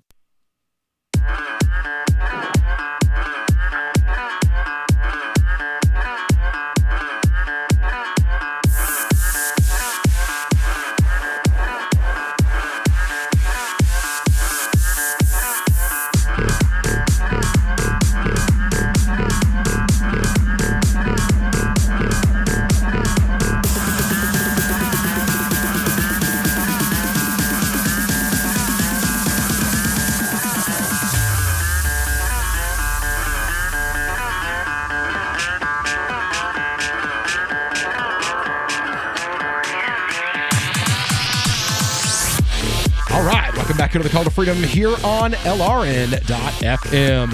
We are broadcasting live from our Zencast studio here in beautiful Keene, New Hampshire, and it is another beautiful day in the Shire. Joined in studio today by the Queen of Crypto herself, Miss Aria DiMezzo of CryptocurrencyCheck.org.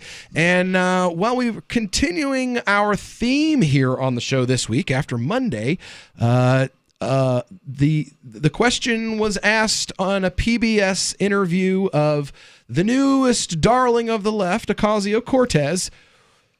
Why'd you use that word? Why did you just called what's going on in Israel an occupation? Why would you use that word? To which the response was I may have used the wrong word. I'm not an expert. I was an activist then. Yeah, I was an activist then. Well, we decided, you know what? That's not the wrong word. That is the opposite of the wrong word. And we wanted to define why. So we've spent a little bit of time every show this week basically putting a little cheat sheet together for her or any other political candidate who wants to say the truth about the Israeli-American Palestinian relationship and needs some facts to back up their position. Well, today, to kind of cap off this whole week, we were able to luckily get Hatem Bazian. He is an outspoken activist as well as an imam and a professor at Zaytuna College and UC Berkeley, and definitely a voice that you want to get when you're discussing this issue. Now, he's on the line with us. We want to welcome him back to the show. Thank him for sticking around with us for a little while longer. Now, we recently covered the news of about 99% of land grants that have ever been granted by the Israeli government in the West Bank. So this is in quote-unquote Palestinian territory, have gone to Israeli settlements. And I wanted to ask Mr. Bazian, How do you see that as kind of systematic of what's gone on in the Israeli-Palestinian conflict since the time of the Nakba? Well, for those who have an aversion to using the term occupation, let me give them some clarity on the matter.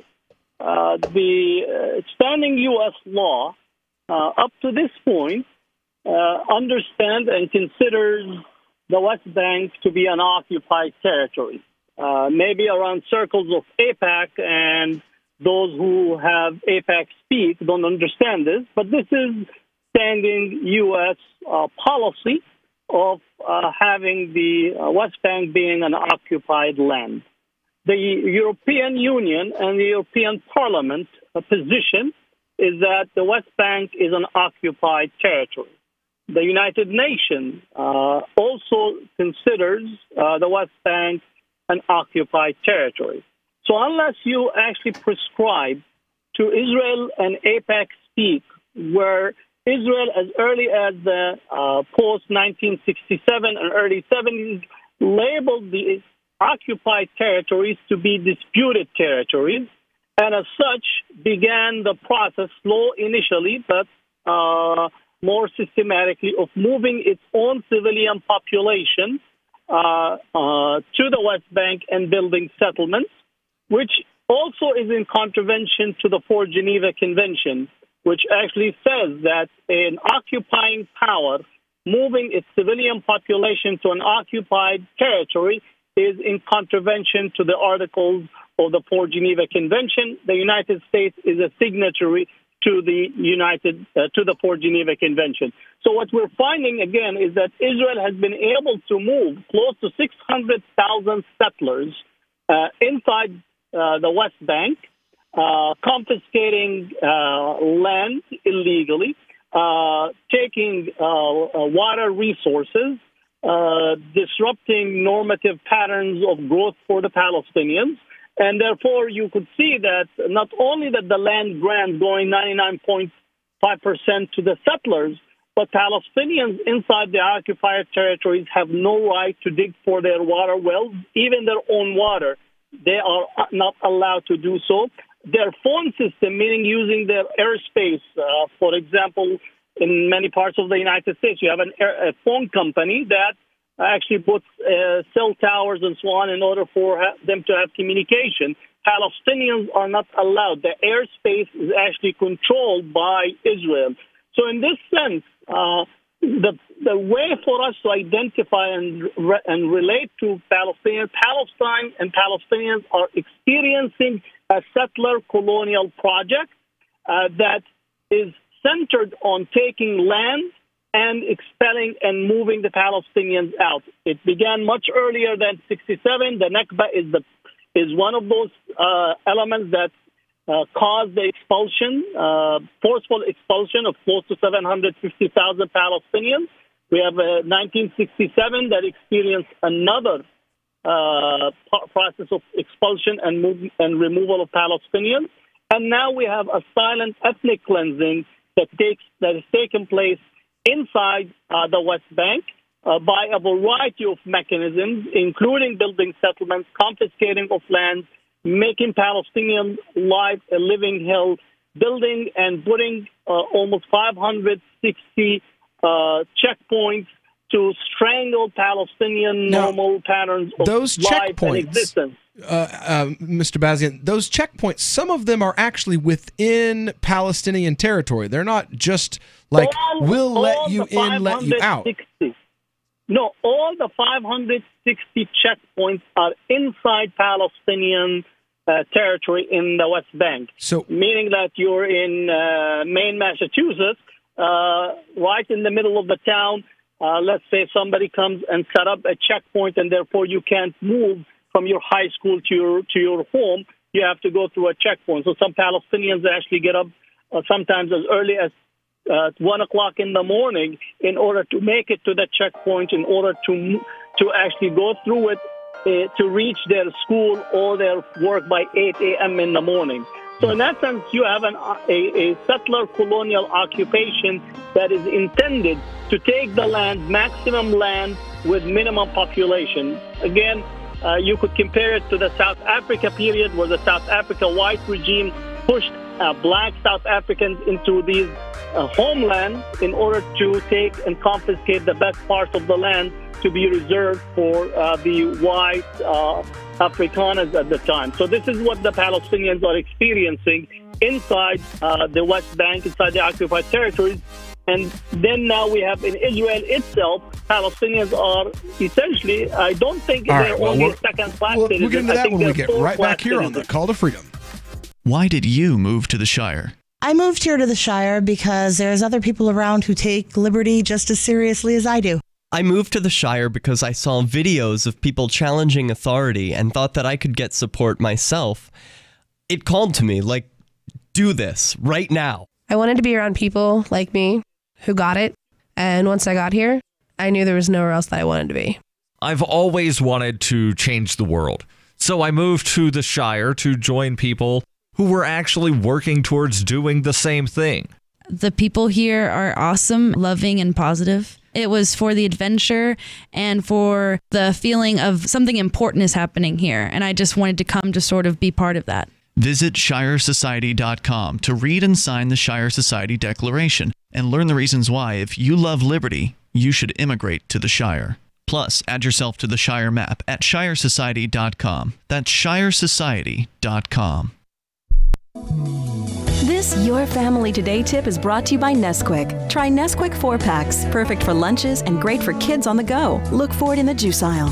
Snack time is a great chance to sneak extra calcium into your child's diet without making him feel like he's eating something he doesn't want. Serve up dairy-rich foods like smoothies, flavored milk, frozen yogurt, and string cheese. He'll love the treat, and you'll love knowing how good it is for him.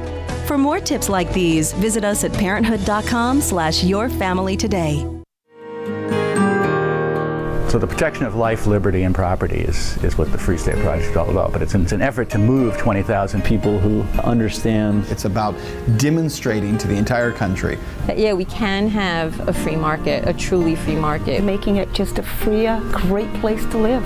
It's the world's largest voluntarist libertarian community, and it's only getting bigger. That's amazing, to be able to move to a place where other people passionately believe in being free and independent. What the Free State Project is managing to do, though, is to put their money where their mouth is.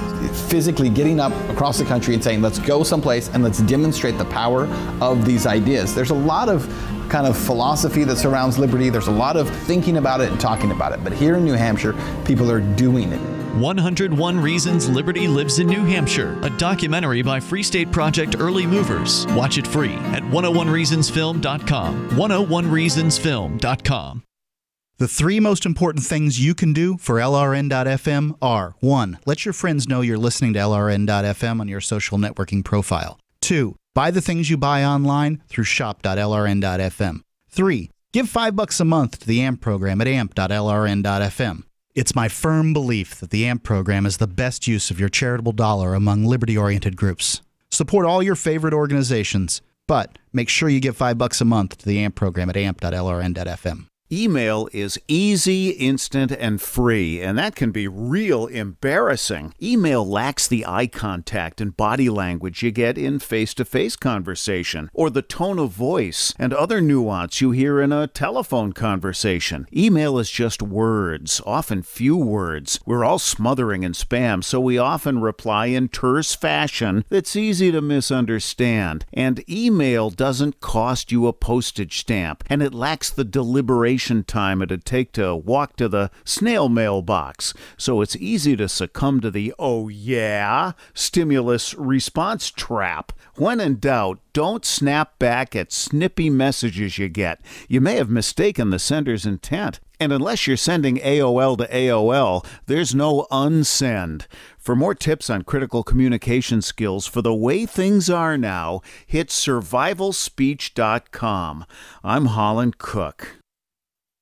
Join the LRN.FM Discord for live chat 24/7 at discord.lrn.fm. That's discord.lrn.fm. You're listening to The Call to Freedom on LRN.FM. تستمتعون إلى برنامج نداء للحرية مباشرة على LRN.FM.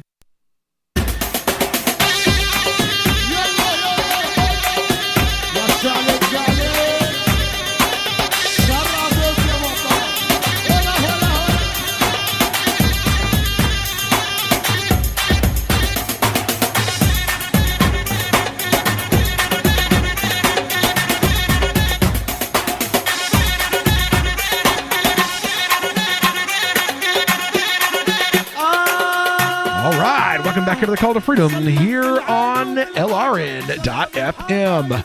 We are broadcasting live from the Zencast studio here in beautiful Keene, New Hampshire, and we are joined today by Hatem Bazian, professor at the Zaytuna College and UC Berkeley. And we're basically putting a punctuation mark, a gigantic exclamation point on the end of our week-long efforts to help candidates out. We saw, I'm not a fan of socialists. If you want to help people, then, go buy the debt of some poor person at the local grocery store. Don't put your hand in your neighbor's pocket and tell him that, oh, well, I'm taking this from you with a gun for charity, and that's what makes it okay. But at least if you're going to, go out and make kind of, at least, I may not agree with your politics on economics, but if you're an advocate of peace, I can at least get behind that. But please, if you're going to advocate peace, know what you're talking about. Don't go on to national television and point at an evil and say that's evil, and then when the person says, well, why? Go, oh no, I may have misspoke. Because that's not going to get you any credibility from me. I'm sorry. You're virtue signaling. You're like, well, somebody in my entourage said, say Palestinian occupation. So yeah. Well, yeah, but why? Why do you call it an occupation? Why do you feel that it's an occupation? What facts that you have show that it's an occupation? Because guess what? If you're running for office, for a national office, reporters are going to ask you things like, I don't know, what do you think's happening about what's happening in Aleppo? She did. She totally Gary Johnsoned that question. Yeah. She totally Gary Johnsoned it. Why is it an occupation? I'm not an activist anymore. Never mind. She may as well said, what's an occupation? Well, here's an occupation. How about you live here in your city, and your city has introduced by a foreign government controlled movement the same way you see in American prisons, where we decide where you go and when you go and how you go. And if your father has a heart attack and the hospital is on the other side of a concrete barricade that we have just arbitrarily thrown up at some point, then you know what? Oh, well, for you. To me, that's military occupation. If there was anything else that you could call a military occupation, that would have to be it. Well, I think when we look at the United States and the landscape, the political landscape, one have to say that AIPAC have the ability to shape the discourse on Palestine. And our political candidates who enter into the fray immediately know which way the political winds are shaped and begin to buckle under this pressure. Even they might, whether they know or not know, if they don't know, that's not an excuse. If they know, then that is essentially, it's a hypocrisy for you to know and go contrary to the facts of the matter. And increasingly, I think we need to take anyone, whether progressive or those on the center or the right, that you cannot make an exception to Palestine. We have been saying that progressives, they are progressives on many issues, but when it comes to Palestine, they flip and they become almost take an extreme pro-Israel, pro-settlers, and pro-occupation. And I think that challenge has to be put forth in order for us to change the dynamics, both in this country and across the world. For this, what we have to begin to frame that Palestinians are experiencing the last settler colonial project to be commissioned in the 20th century, and we're entering into the 21st century and still experiencing a settler colonial project. European settlers. That's what this is. These are European settler colonial project.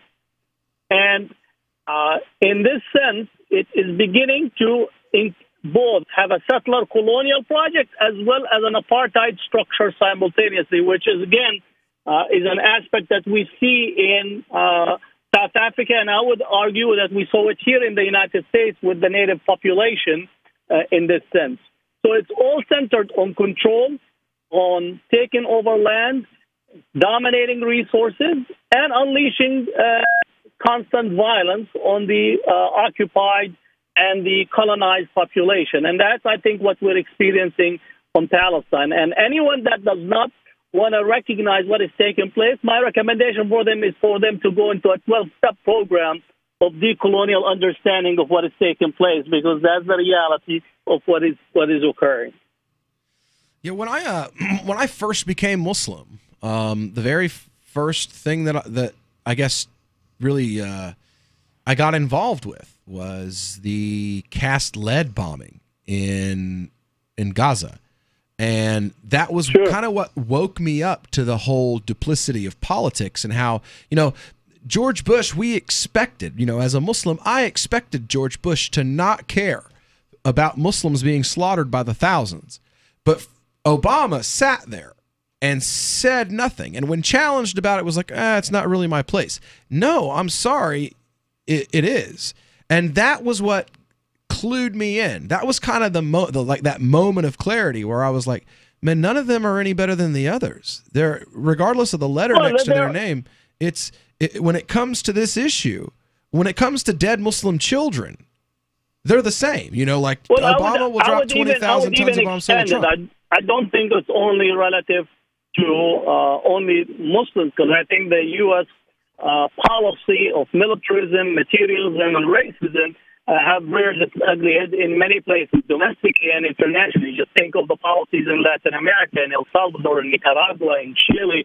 Think of the situations in Haiti. Oh, yeah. But I think it becomes very, very clear in relation to Palestine because of the presence of a considerable political muscle in AIPAC that tends to have a far more reflection. I think part of it also is that U.S. foreign policy tends to play the Israel card as a way to deflect criticism from it, which for me here would be a double anti-Semitism that is being played in order to actually hide behind this particular policy and this particular approach. So I think what we need is to really dissect it in many different levels and ways.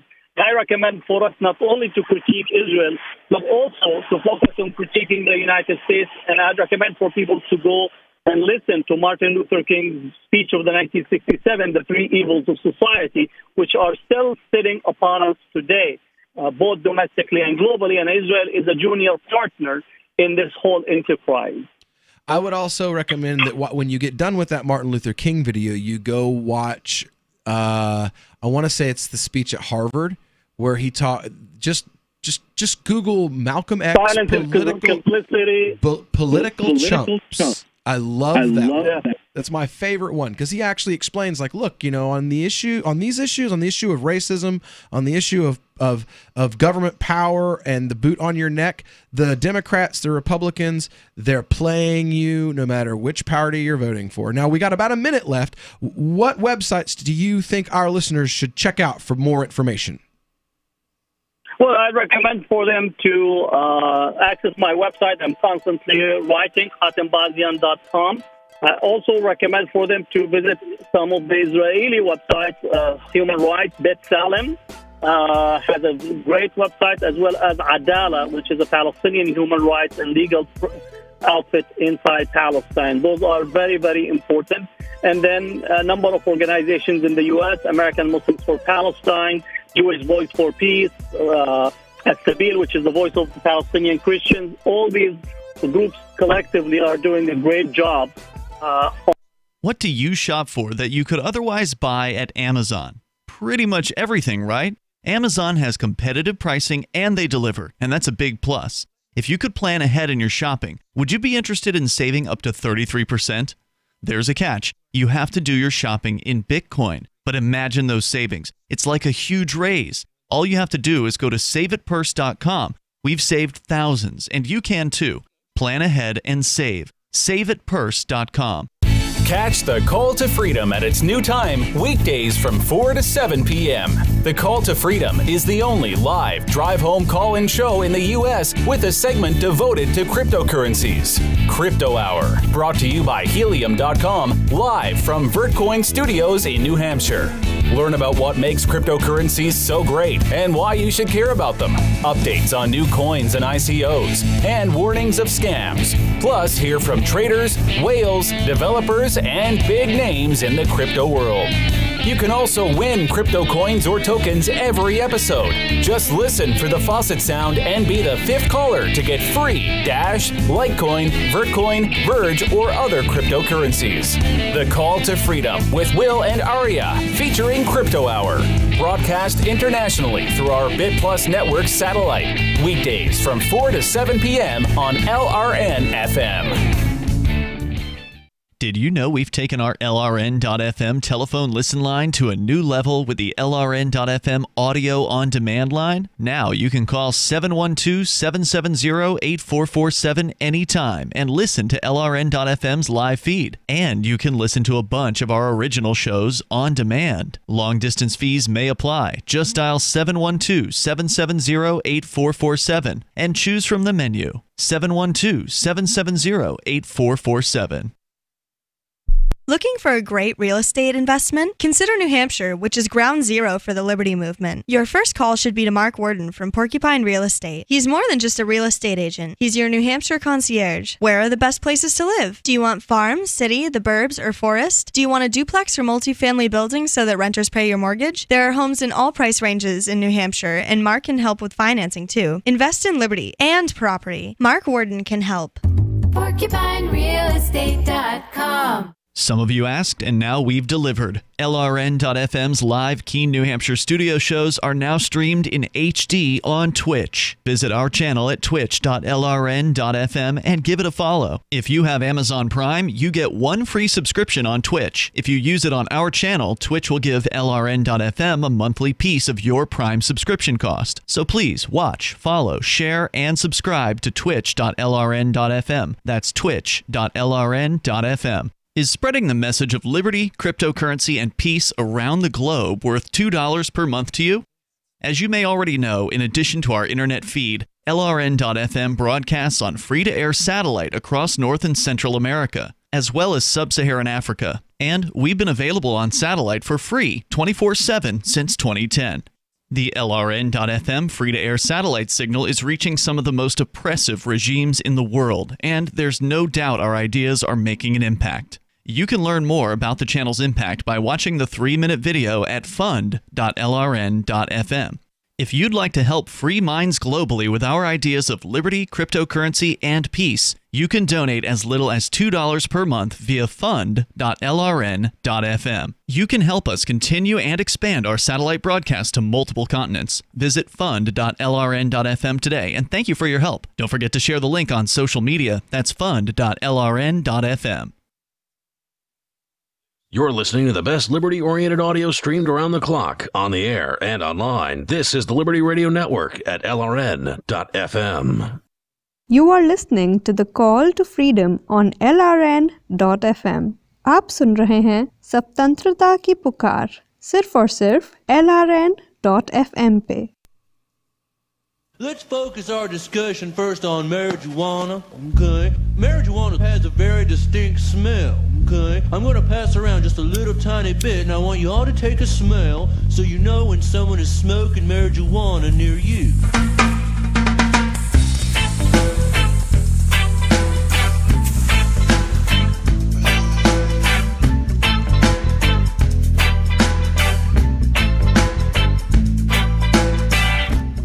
Welcome here to the Call to Freedom here on LRN.FM. It's our last segment of the day, so as always, it is your only libertarian source for cannabis news. We're going to be telling you about, good news from the Commonwealth of Pennsylvania. And Free Talk Live listeners will laugh and understand what I mean when I say that. But according to the state auditor, Pennsylvania should totally legalize it. More than 9.5 million Pennsylvania adults should not be subject to arrest for personal amounts of pot, the state's Auditor General, Eugene DePascal, concluded this week. Rather, he said, the state should tax and regulate the sale of cannabis and realize hundreds of millions of dollars of revenue.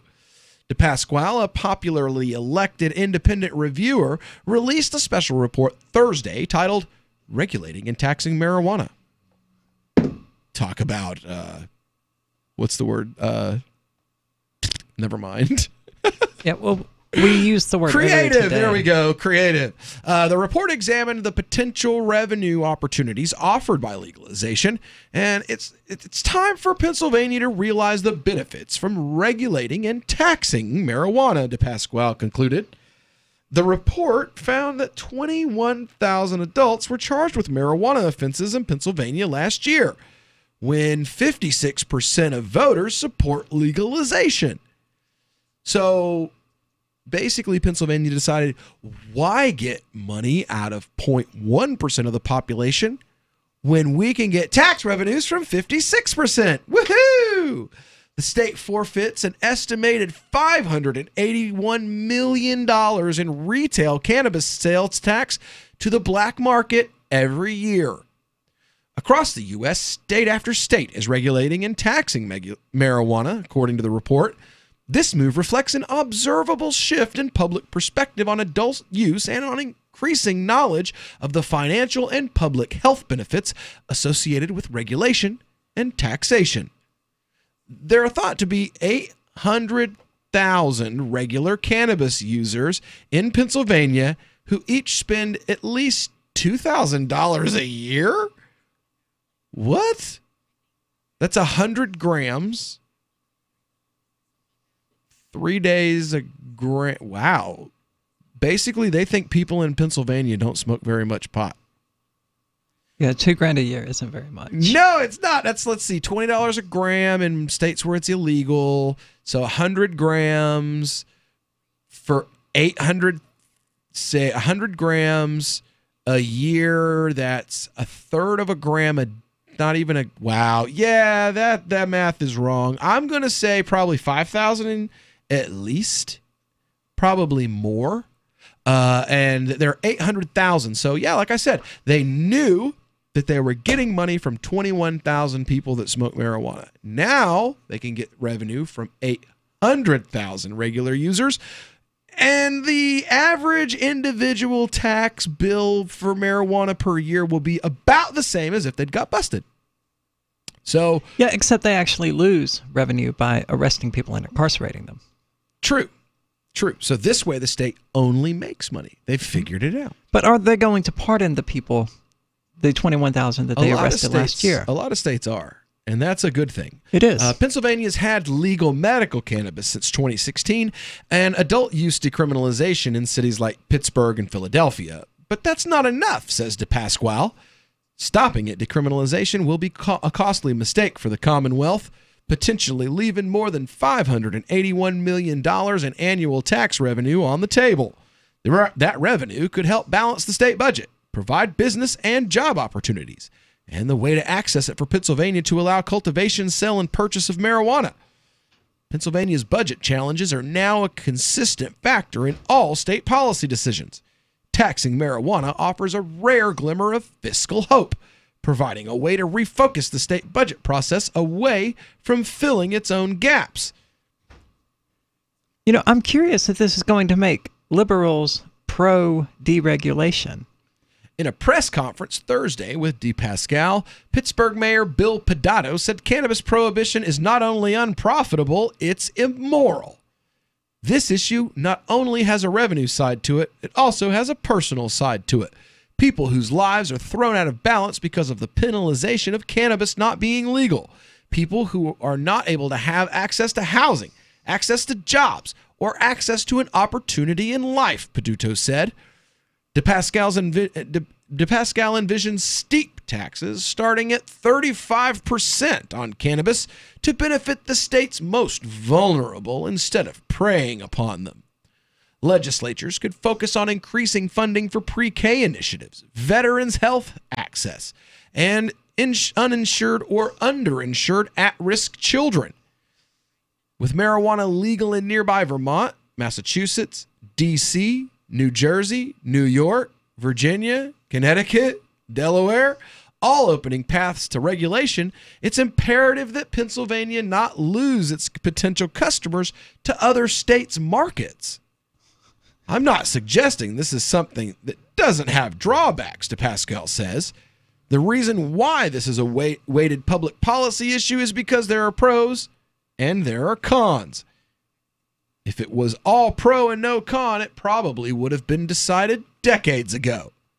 Pennsylvania's return to the polls this fall. What are the cons again?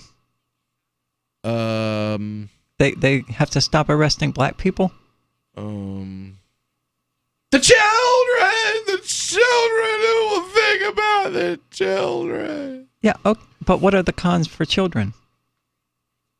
Their parents won't be thrown in jail, and they won't be taken away from their parents for their parents smoking pot.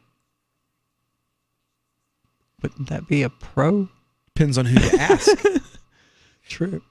Very true. You know, there are people from a generation, you know, that believe that if you smoke pot, that they should take your house, your kids, your car, your job, and your freedom just for smoking a joint. And they still exist, and they still live and breathe and vote. Yeah. They vote more than the average person votes because they don't have anything else to do. Vote, watch The Price is Right. You know? And drink their whiskey more often than not. You know, it's my mother's generation. I mean, I talked to my mom.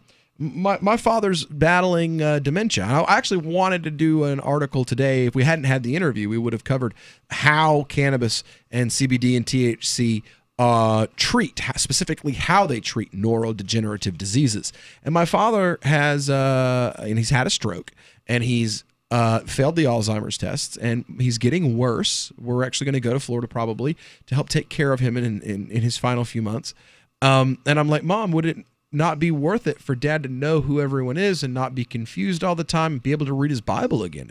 You know, like he can't even make words out of letters anymore because his mind is just, it's not working like that anymore. And she just was like, you know, they'll say anything in a study.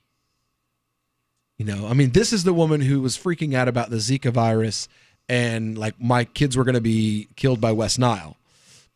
And every flu and sickness that the television tells you is going to kill you, she's calling me, telling me that I need to be careful because the kids are going to die. But, you know, multiple studies in multiple countries showing that CBD and THC have positive effects on neurodegenerative disorders. That's fake news to her. You know, and I'm just like, Mom, I don't want you to get Dad stoned. I just want you to go down here to the store and get some gummy candies with CBD in them. They're not going to get him high. They're not going to do nothing to him. They might make him take a nap. But I want you to ask the doctor. Just ask him. Look, this has shown that it's working. Can we try it? Will it react badly with the other things that he's taking? Because he's on blood thinners and such. You know, find out. Is it worth the effort? Mom's not even willing to talk about it, you know, because she comes from a generation that, you know, as they die off, you know, they're 60, 70, 80 years old now. We will get closer and closer to freedom. But you have to remember that Cold War generation was inculcated nonstop, 24 hours a day, 7 days a week with the government is your friend. The government is your protector. If they drop a nuclear bomb, just put your head between your knees under your school desk and everything will be okay. And that's what they grew up with. So you have to accept that that's a hard shell to get through. We'll be back next week with more of the Call to Freedom. We got all kinds of guests, OpenNode, Vericoin, all kinds of folks. Don't go anywhere now, though, because Free Talk Live is coming up next. I've been told no in many different ways. I give you an order and you're going to obey it. George, you can go this way. You can do that and you have to leave here. You cannot bring signs into the rally. Walk with me. Well, I'm comfortable here, actually. Whoa, whoa, whoa. Hey. Who do you think you are? Excuse me. There is no video and audio allowed in this office. No, I have work today. This is... You ain't gonna make it. Wait a minute. Holy crap. Whoa. Hey! Oh my God! Unbelievable! Why are you running from me? Because you're scared me. What am I being detained for? You're being served. What is this? You're being served. What is this? Bureaucrats have a funny way of telling people no. That's the sound of the men working on the chain. Derek J's Victimless Crime Spree. Watch it for free and order the Director's Cut DVD at victimlesscrimespree.com. Did you know you can listen to LRN.FM via our free-to-air satellite channels? We have channels over nearly all of North America and much of Africa. All you need is an affordable receiver and a dish as small as 30 inches. There are no monthly fees. Learn more at sat.lrn.fm. Plus, if you are a broadcaster or want to be one, this is a good delivery method for our content. See our coverage maps and get details at sat.lrn.fm. That's sat.lrn.fm. sat.lrn.fm. Are you tired of governments murdering people around the world? Stop using their money. There is an alternative. Bitcoin is a stateless, free market, non-political currency. Bitcoin cannot be inflated or controlled by any government. By using their money, you are helping the state. Stop doing it. You have an incredible alternative available now. Learn it, use it, spread it. Get started with Bitcoin at bitcoin.com. That's bitcoin.com. You're 6 minutes away from a live episode of Free Talk Live, brought to you by freekeen.com. Listen live at freetalklive.com. From Keene in the Shire, the Liberty Media capital of the world, this is Daryl W. Perry, host of FPP Radio News for Friday, July 20th, 2018. Silver is trading at $15.34 per ounce. Gold is valued at $1,224 per ounce. Zencash is trading at $29, and the average price of Bitcoin is $7,452. Antiwar.com reports just days after the successful summit between Presidents Trump and Putin, Russia has announced tests of a range of weapon systems. On Thursday, the defense ministry said tests are planned for laser systems, nuclear-capable cruise missiles, and an underwater drone. These are the same weapons Russia unveiled plans for back in March, their next generation of conventional and nuclear arms. Russian officials have branded them super weapons and have said they are designed to totally circumvent U.S. missile defenses to maintain a balance of power. Russian officials say that the tests are practice on the use of the high-powered Peresvet laser and the Poseidon underwater drone, along with a switch to the flight trials at Sarmat missile complex. Russian officials have said the cruise missiles being developed are nuclear-capable missiles with unlimited range. They have said these missiles will be beyond the capacity of any U.S. systems to intercept, which is likely not difficult given the limited success U.S. missile defense actually has. In 2115 New England, there are no borders, no states, and no regulations, yet never has a more peaceful and prosperous place existed. But Mr. Drake Security Company has seen better days. Faced with the prospect of waning power, Mr. Drake intends to replace the anarchy of New England with a government. But at what cost? Will anybody care? And can anyone stop him? Anarchy in New England by Joe Jarvis is available from Amazon.com and all major bookstores. UPI reports the New York Department of Taxation and Finance is investigating whether the Donald Trump Foundation violated state tax laws. Governor Andrew Cuomo confirmed Thursday the investigation began a month ago and seeks to determine whether the foundation and President Donald Trump broke New York law by transferring assets or misrepresenting tax liability and tax assignment. Once the tax department probe is complete, the findings could be referred to the appropriate law enforcement agency to present to a grand jury for criminal action. Cuomo said the investigation is moving forward in the form of a review by the state tax department as well as a civil case by the attorney general's office. He said for the Trump Foundation, the law is the law. It doesn't matter who you are. The law is the law. So Tax and Finance is doing an investigation. If they believe it should be referred, they will refer it. New York Attorney General Barbara Underwood filed a lawsuit against the Donald Trump Foundation in June, citing a pattern of illegal conduct by the organization for more than a decade, including unlawful political coordination with Trump's presidential campaign, repeated and willful self-dealing transactions to benefit personal and business interests, and violations of basic legal obligations for nonprofit foundations. Late Wednesday, Cuomo's counsel, Alfonso David, said he would make a referral to the Attorney General's office to criminally investigate the foundation.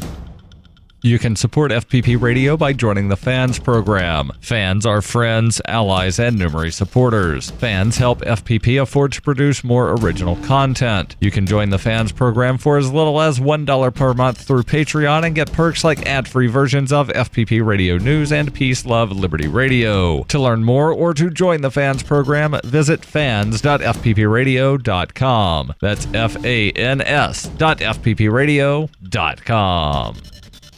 Reuters reports Panasonic said it was unable to determine how much of the cobalt used in batteries it makes for Tesla cars comes from Cuba, a country subject to U.S. sanctions, and that it had suspended relations with a Canadian supplier as a result of its concern. The Japanese electronics maker, the exclusive supplier of batteries to Tesla, made the comments following questions from Reuters about whether the batteries contained Cuban cobalt. Two sources familiar with the matter told Reuters that some of the cobalt that Panasonic uses to make Tesla's batteries is mined in Cuba by Canadian supplier Sherritt International. Panasonic said it was unable to tell how much cobalt sourced from Cuba via its Canadian supplier ended up in the batteries it provided to the U.S. market due to commingling of sources by its suppliers in several phases of manufacturing processes. A spokeswoman said Panasonic had chosen to suspend its relationship with an unnamed Canadian supplier. She added that Panasonic had used cobalt from the Canadian supplier for batteries used in the Tesla Model S and Model X, but only after February of this year. A U.S. Treasury official who asked not to be named said Treasury does not discuss investigations and could not confirm whether one existed. The United States imposed sanctions on Cuba after Fidel Castro nationalized swaths of American assets more than 50 years ago.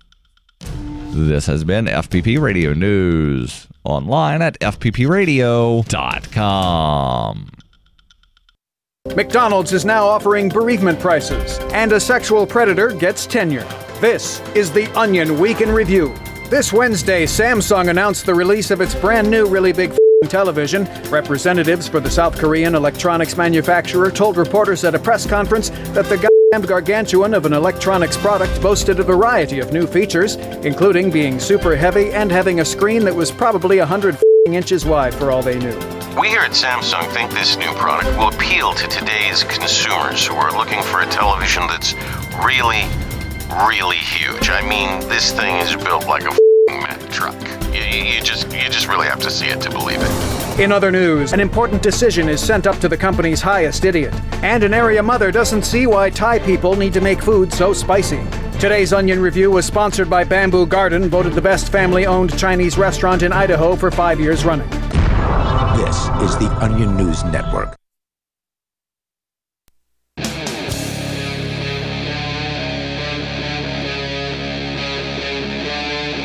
Free Talk Live.